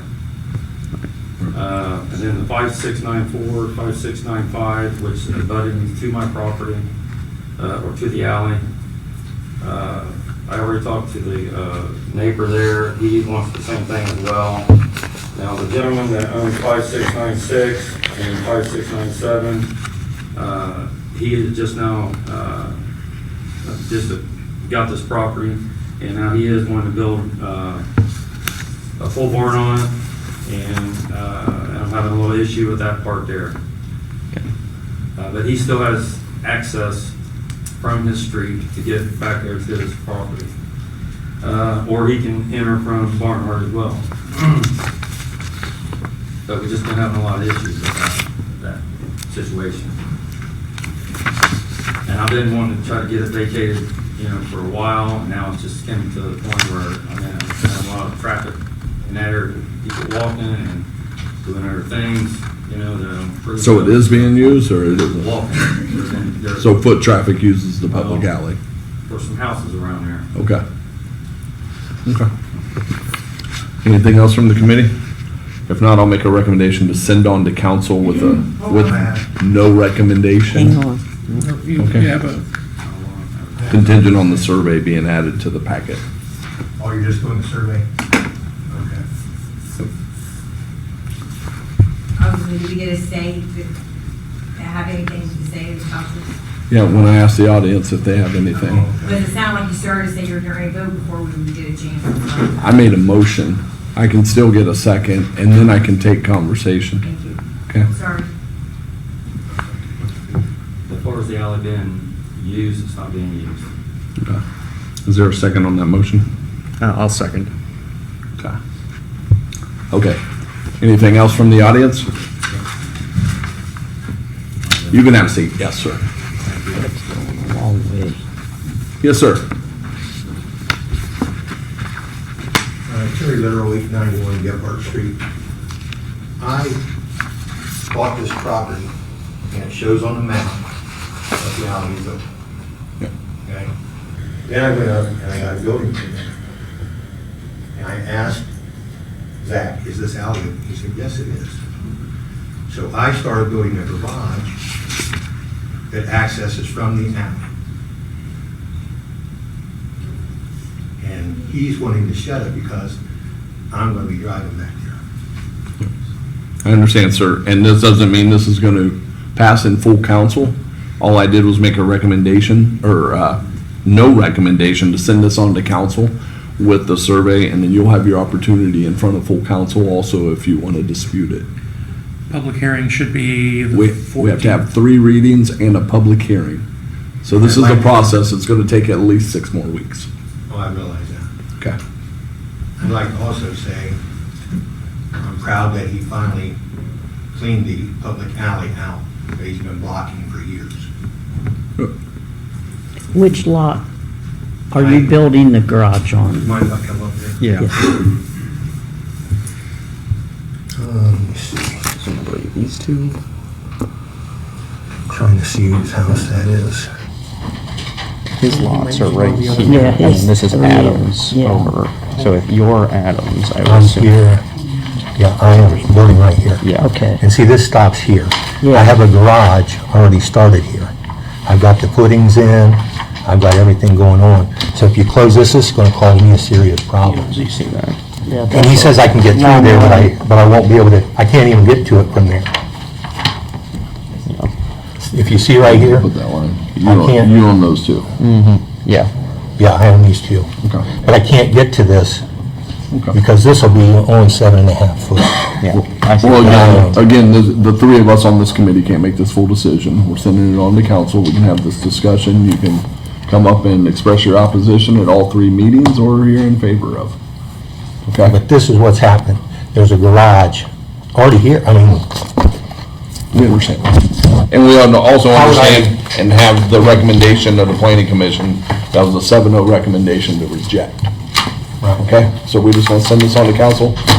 We'll hash it out, have a robust discussion. I'd rather not be robust. So we have a first and anybody else? Miss Mayor. Kimberly Mayor, 890 Gephardt Street. Yes, ma'am. I live in this neighborhood. Uh-huh. That really wasn't much of an alley, too much of an alley, really. But the gentleman that was just speaking up here, Mr. Literal, he just started building a house. This was a few months ago. And now because he's building a house, now the other gentleman all of a sudden wants to shut the alley down. he only wants to do this because he now wants to build a house, and now he's gonna put a garage, and he's gonna wanna use it. Well, Mr. Little's wrong with the other. The other gentleman's property was a mess with vehicles. Mess, all kinds of vehicles. He's moved some of them onto the street. We have, what is that called? The old Central Soya, okay? And then it goes to the Central Soya, and then there's a couple other little businesses. Well, Central Soya put this big old fence up. Well, this gentleman, now he just lines his cars all against that. He took them off his property and lined them on the street. So he can make it look neat in his, because I was like, oh wow, he's looking to clean up his property. Yeah, he moved it to the street. A bunch of vehicles that aren't even really usable. But the fact that now we have somebody that wants to build a house and use the alley, it's going to hinder this other person. And so now all of a sudden he wants to just shut the whole alley down. Okay. Anyone else from the audience? Administration? Clerk, will you take roll? Mr. Barr? Yes. Ms. Larkin? Yes. Mr. Stevenson? Yes. Matters not on the agenda. Anything from the committee? Administration? Audience? Seeing none, hearing none, we're adjourned 8:25.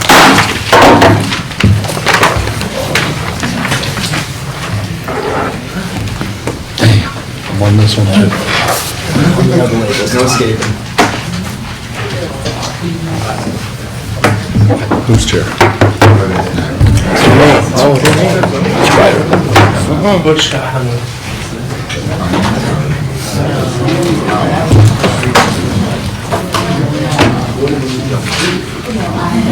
Put you in the middle, Scott.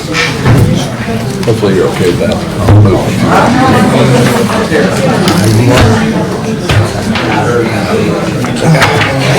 I need to see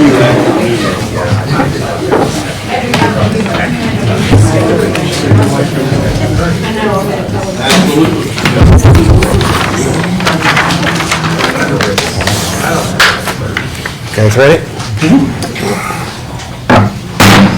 Time is now 8:26. Call to order zoning annexation committee for Marion City Council. Clerk, will you call the roll, please? Mr. Carter? Here. Mr. Rollins? Present. Mr. Barr? Present. And first, we have a summary of proceedings from the 7th of, the 6th of July of 2026. I'll make a motion to approve. I'll second that. All right, we have first and a second. Clerk, would you take the roll, please? Mr. Carter? Yes. Mr. Rollins? Yes. Mr. Barr? Yes. We have one item of new business tonight, and it has to do with zoning on Silver Street. Clerk, would you please read that ordinance, please? Ordinance amending the zoning map of the city of Marion by rezoning 306 Silver Street from an R2 general dwelling district to an R3 multifamily district. Okay. All right. Just a second. Yeah, thank you. All right, first of all, we've got from city planning, we have a 5-2 recommendation to approve. Do we have the applicant or the property owner here tonight? All right. Are you Mr. Joshua Ford? Yes, sir. All right, please approach.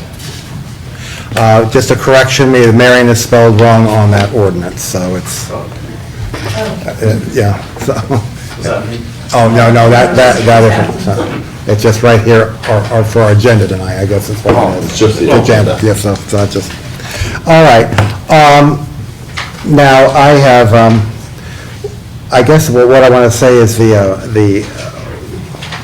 if regional planning, if you're able to address that, the difference between the R2 and the R3 designation, and, Generally speaking, the R2 is a general district. It does allow 1, 2, and 3 family. The density increases more in the R3. The main reason for this particular request, as you may recall, I think last year, council amended the zoning code to say that recovery housing specifically, since it previously wasn't listed specifically, is now something first listed in the R3 district. And the desire at this particular location was going to be for recovery, therefore it necessitated a rezone for that. At city planning, our committee or our regional planning made several points against, but the applicant was able to make many, answer the questions we raised sufficiently to convince, the majority of the city planning members. And I'll let him speak on that too. But so that's where you'll see the difference of what the planning staff report said, but then today you'll have the advantage of his answers. Well, my concern, I think, had to do with primarily the issue of spot zoning and so forth, that was addressed. And the idea that really they have the R2 designation really surrounding the majority of that area, although Silver Street is a makeup of a lot of different designations. And of course, it's been the situation with the, I'm just going to point out a few things here, and then I'm going to have you address how you propose to deal with that, all right? So it was the parking, the parking situation for your proposal as far as having that as a recovery house. Regardless, if it was just a single-family dwelling, you'd have no parking there anyway. You'd have off-street parking. So that would be one thing. And so one thing is, I'd like you to speak to at least that part of the issue. I've noticed, just to make a note, there's been significant improvements in the properties, siding and new windows. I think you've torn down the ramp up front that was previously there, yeah, and so forth. So, but if you could speak to the, particularly some of the things that you are going to address to make this more of a functional situation. I also have the idea that I'm really supportive of, having recovery housing. A lot of people might think that might be like a NIMBY or not in my neighborhood type of situation. However, one thing too is you are not going to be the one that operates that, correct? No, you're just fixing up the property and essentially to market to operate. So okay, all right. So I'm sorry to interject there, but anyway, go ahead and could you address how again I should say the facilities maximum occupancy rate is as far as 4 to 6, but you had a suggestion that you were going to limit that. Yeah, originally I put 6 occupants, but that would be over. Commercial fire code. Yeah, that would do the state building code and health safety, so it has to be 5 or below. Mm-hmm. Was that made as a covenant? That's what we were saying, we would write that right into the ordinance to specify. And then, at the meeting, it was 4, I was thinking maybe 5. I said, this is the place to ask, because, whatever goes into the ordinance is what we'll be stuck with, so. Sorry, I didn't mean to. Oh, that's fine. What other provisions that you were going to address with that? So there was concerns with like fire hazards. So there's a fire hydrant right in front of the house. And it's pretty narrow between the houses there. Yeah, and so that's why I was concerned. Yeah. Commissioning maybe like a non-combustible buffer zone. So like I could replace the fence to a metal fence versus a wood fence, not having anything in between the houses. Yeah, and that's why I was concerned with that situation. But then there's also, with the type of facility that you're proposing to have or occupy that, there's a privacy issue. Honestly, when we have recovery housing and so forth, that the people don't, like to be, there's, I don't want to say it's like a HIPAA situation, but, people have their own space and they don't want to be, it's just a concern that way. So I don't know if there could be a metal, there's some metal fencing that could possibly be more screen-like. I guess. But that, actually, that's what I would like to address with the fire or safety service. If there's any issues with that type of facility in that particular space. Yeah, I think it was like half the size typically. I think that was what was perhaps addressed. I don't know, Cal or fire, did you have any? So are the three next to it. Yeah. Yeah, I guess my answer would be, it all depends on who's running it. We could Yeah. have trouble with a single-family house, we could Yeah. have no trouble. It all depends on the quality of the operator. Yeah, and that's the thing, and we don't, that's not a known factor at this point, because you're just creating, okay? Yes, I'm sorry, yes. And also, by limiting it to 4 occupants, you're not putting any more people in than a standard House. single family. Yeah. Or it could have even been turned into a duplex, and you could have wound up with More. possibly Yeah. 8 people in there in a Okay. duplex.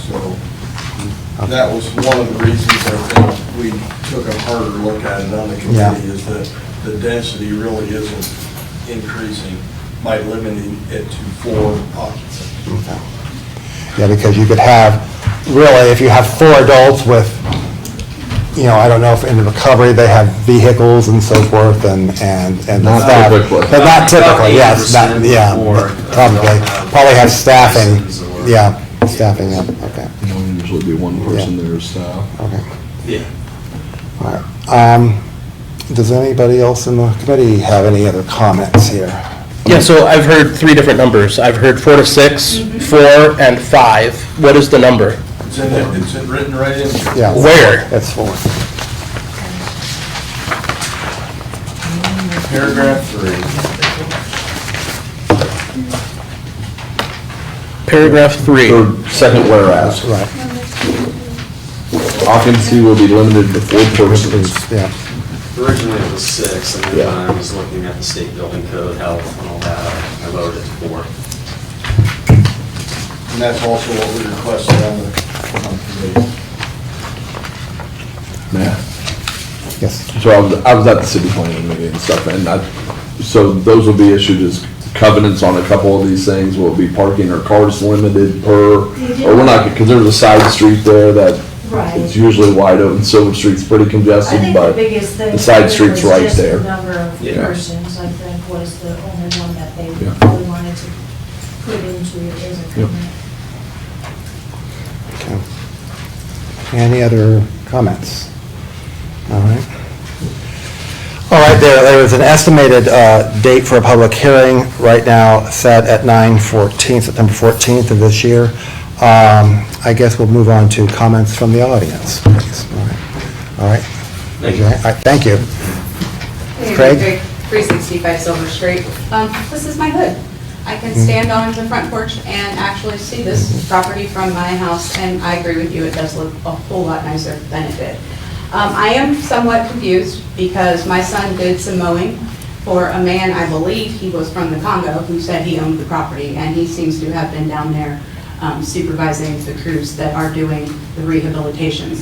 So I know it's an LLC that owns the company. I know he owns multiple LLCs because I spoke with him, and my son did some other mowing for him around town. So it was not this gentleman. I don't know about that. The closeness of these houses, I wish you would go out and look at them if you have not. Yeah. Maybe 8 or 10 feet between the It's two of them, very small. Yeah. Yeah, there's already kind of a concern there because, standard single-family lot should be 6,000 square feet. This lot's only 3,000. So, And we're talking about on the corner of potentially 4 Fahey- adults, On right? the corner of Fahey and Commercial and on Silver also, I don't know what went on back in the day, but there's like 3 and 4 houses that were all on one deed and they're all split. I own the corner on Fahey and Silver. It was 4 houses at one time. It's split. It's 2 different lots, but they're lined up. And there were 2 houses on one lot that we tore down. And then on the end of Oak down here, the 217 and the 219 were together and they were split at one point in time and the backyards are funky. So that area is notorious for that. But those houses are so close together. And my family personally, we have 5 houses in the area. We spent $20,000 of our own money just to tear houses down because we were tired of them. We keep our rents low so people can have a place to live. Housing in Marion is at a premium right now. I don't have a problem with recovery housing. I've been up here and argued before for recovery clinics, I'm sure you remember. I do have a problem with this spot zoning stuff. We're letting people, out-of-town investors, come up, buy these houses for dirt cheap, throw some money into them, charge $1,800 a rent, throw 4 people in, and I think it's like $1,500 a month they get for these people to live in the recovery housing. That's not doing our city any good. We need affordable places for people to live. We do need recovery housing. St. James made a lot of sense. It's a big property, lots of parking. What is it, like 4 lots, 4 city lots or something like that? It's an acre. Okay, it's a big property.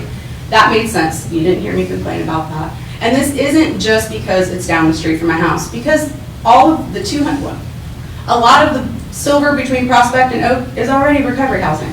I don't complain about that. Right around the corner is recovery housing. But what are you turning my neighborhood into? Okay, so at what point do you stop making Silver Street recovery housing? My son's going to inherit all of that stuff one day. Do you think he's going to want to keep a bunch of house? I mean, recovering isn't all nuisance. As Chief said, it depends on how they're ran. But it's a potential nuisance that you're putting very close to other houses. Who's going to keep count of just the 4 people? I mean, you got me there. I'm going to keep an eye on it. And I'll tell you this, if it starts to get out of hand, I will make sure everybody in that neighborhood knows it's a recovery house. I promise you. And we will make their lives miserable in a very legal way. Honestly, it'll be out there way before anyway, obviously. Oh, I'm sure, Yeah, because so, it'll be on my Facebook page, because I'm already gathering up neighbors to come to the hearing on the 14th, that's why I wrote it down. But we are not against recovery. We are not against people in recovery. Please consider this spot zoning stuff that you're doing and what you're turning our neighborhoods into. That's all I ask. My family has a lot of money, a lot of years, a lot of effort. We have done what we can to make this neighborhood better. I think Chief would, even Chief Collins would say that my area is better than it used to be, the corner of Silver and Fahey. You know, we tried to clean it up. So please, and people that have lived there forever. Please be respectful of us and the investments that we've made into our community, and stop letting these developers snag up houses. We had 2 brand new houses built on the corner of Leader and Silver. Are we going to keep filling the area with recovery and expect people to keep building new houses? Anybody else? Yes.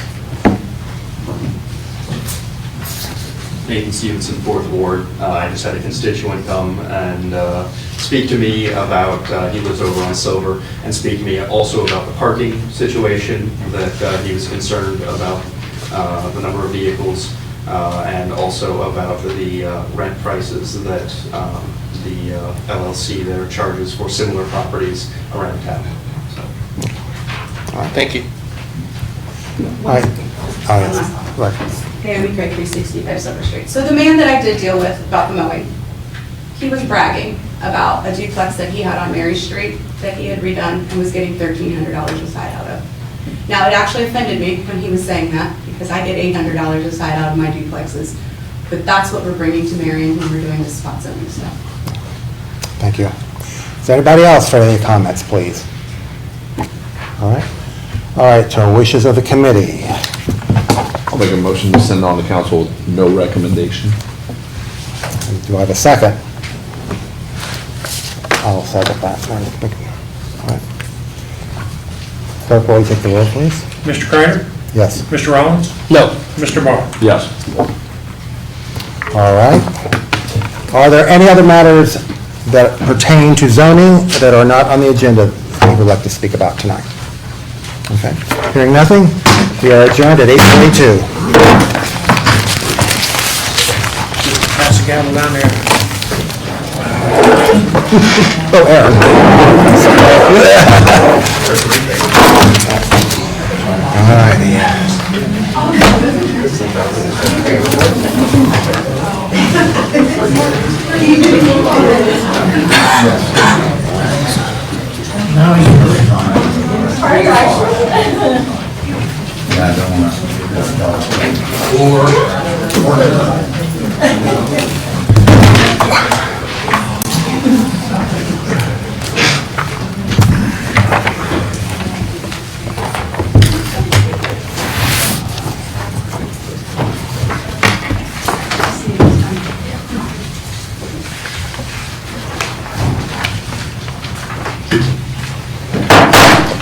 All right, it's 8:43, we'll call finance to order. Clerk, could you please take the roll? Mr. Rollins? Present. Mr. R. Smith? Present. Mr. Clark? Yes. All right, I do have minutes from July 20th. Has the committee had a chance to review? I have a couple of questions.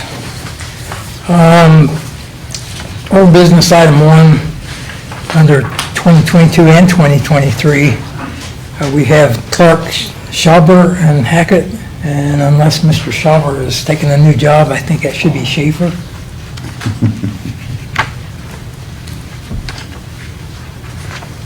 And then I think I'm missing page 2. I don't know about anybody else, but I don't have a page 2. That's no problem. On the back. Nope. Page 1, blank, page 3. Okay. We will hold these minutes over to our next finance meeting, because I also don't have a page 2.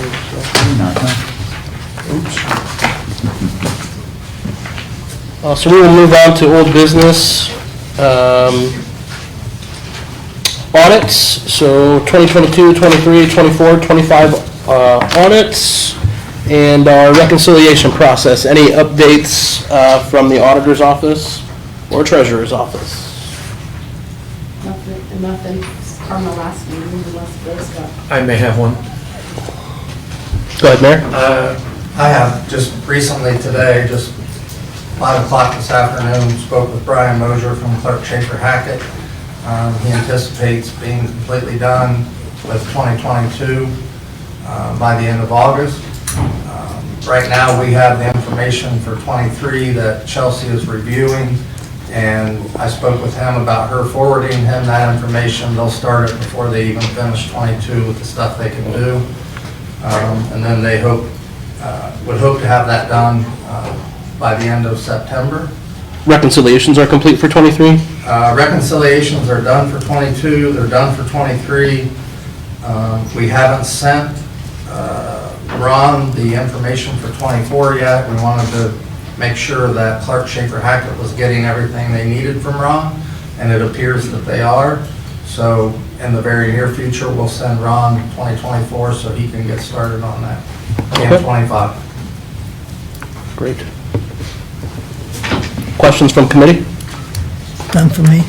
You also had another piece of information? Yeah, I received an email from Clark Schaefer Hackett Friday.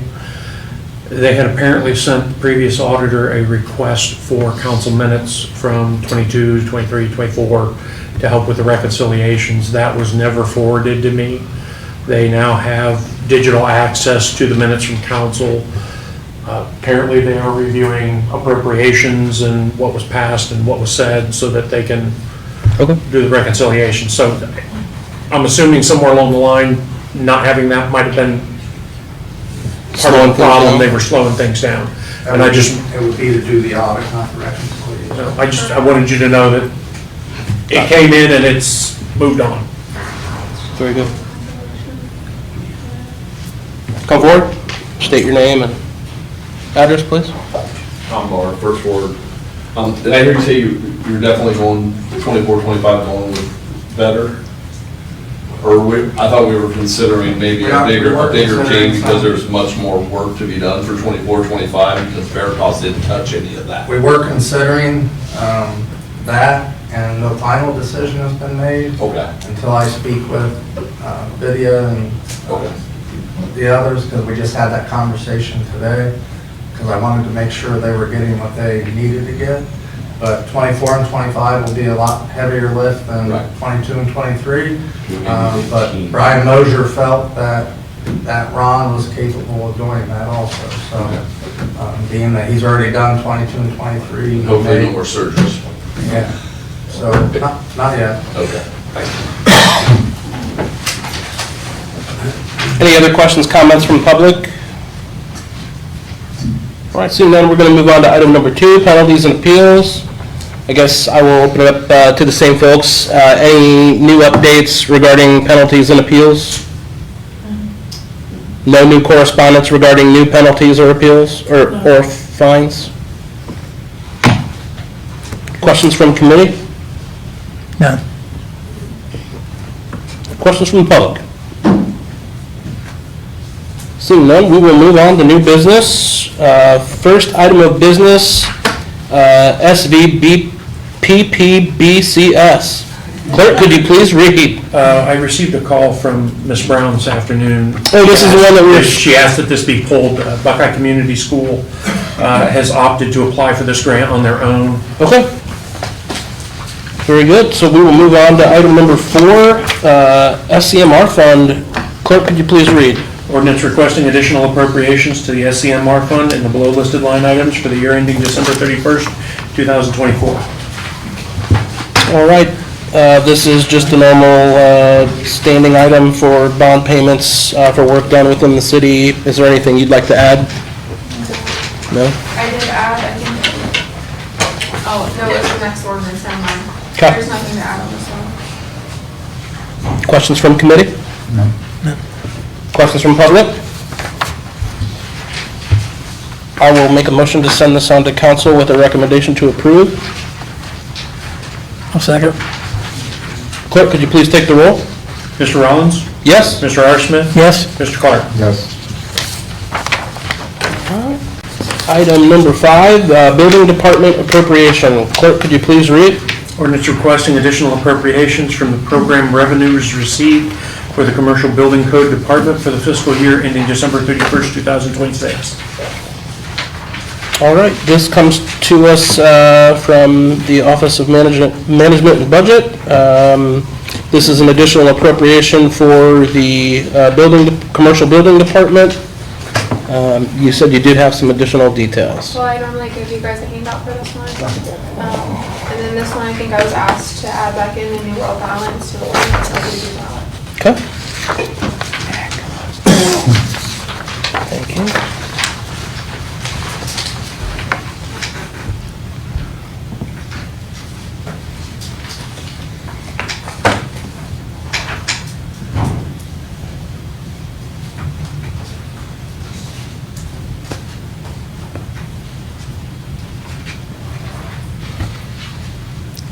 So we're still positive on this, right?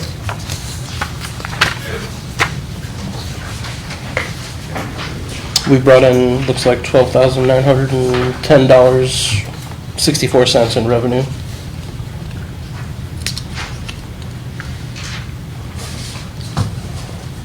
Good.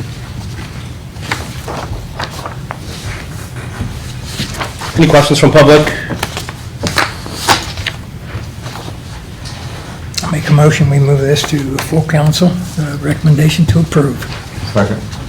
Clerk, I got a motion to send on to council with a recommendation to approve. Could you please take the roll? Mr. Rollins? Yes. Mr. R. Smith? Yes. Mr. Clark? Yes. That concludes new business. We will move on to matters not on the agenda. Are there any items that need to come before finance? Seeing none, we are adjourned.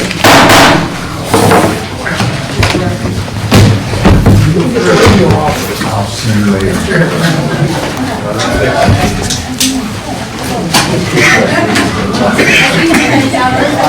later.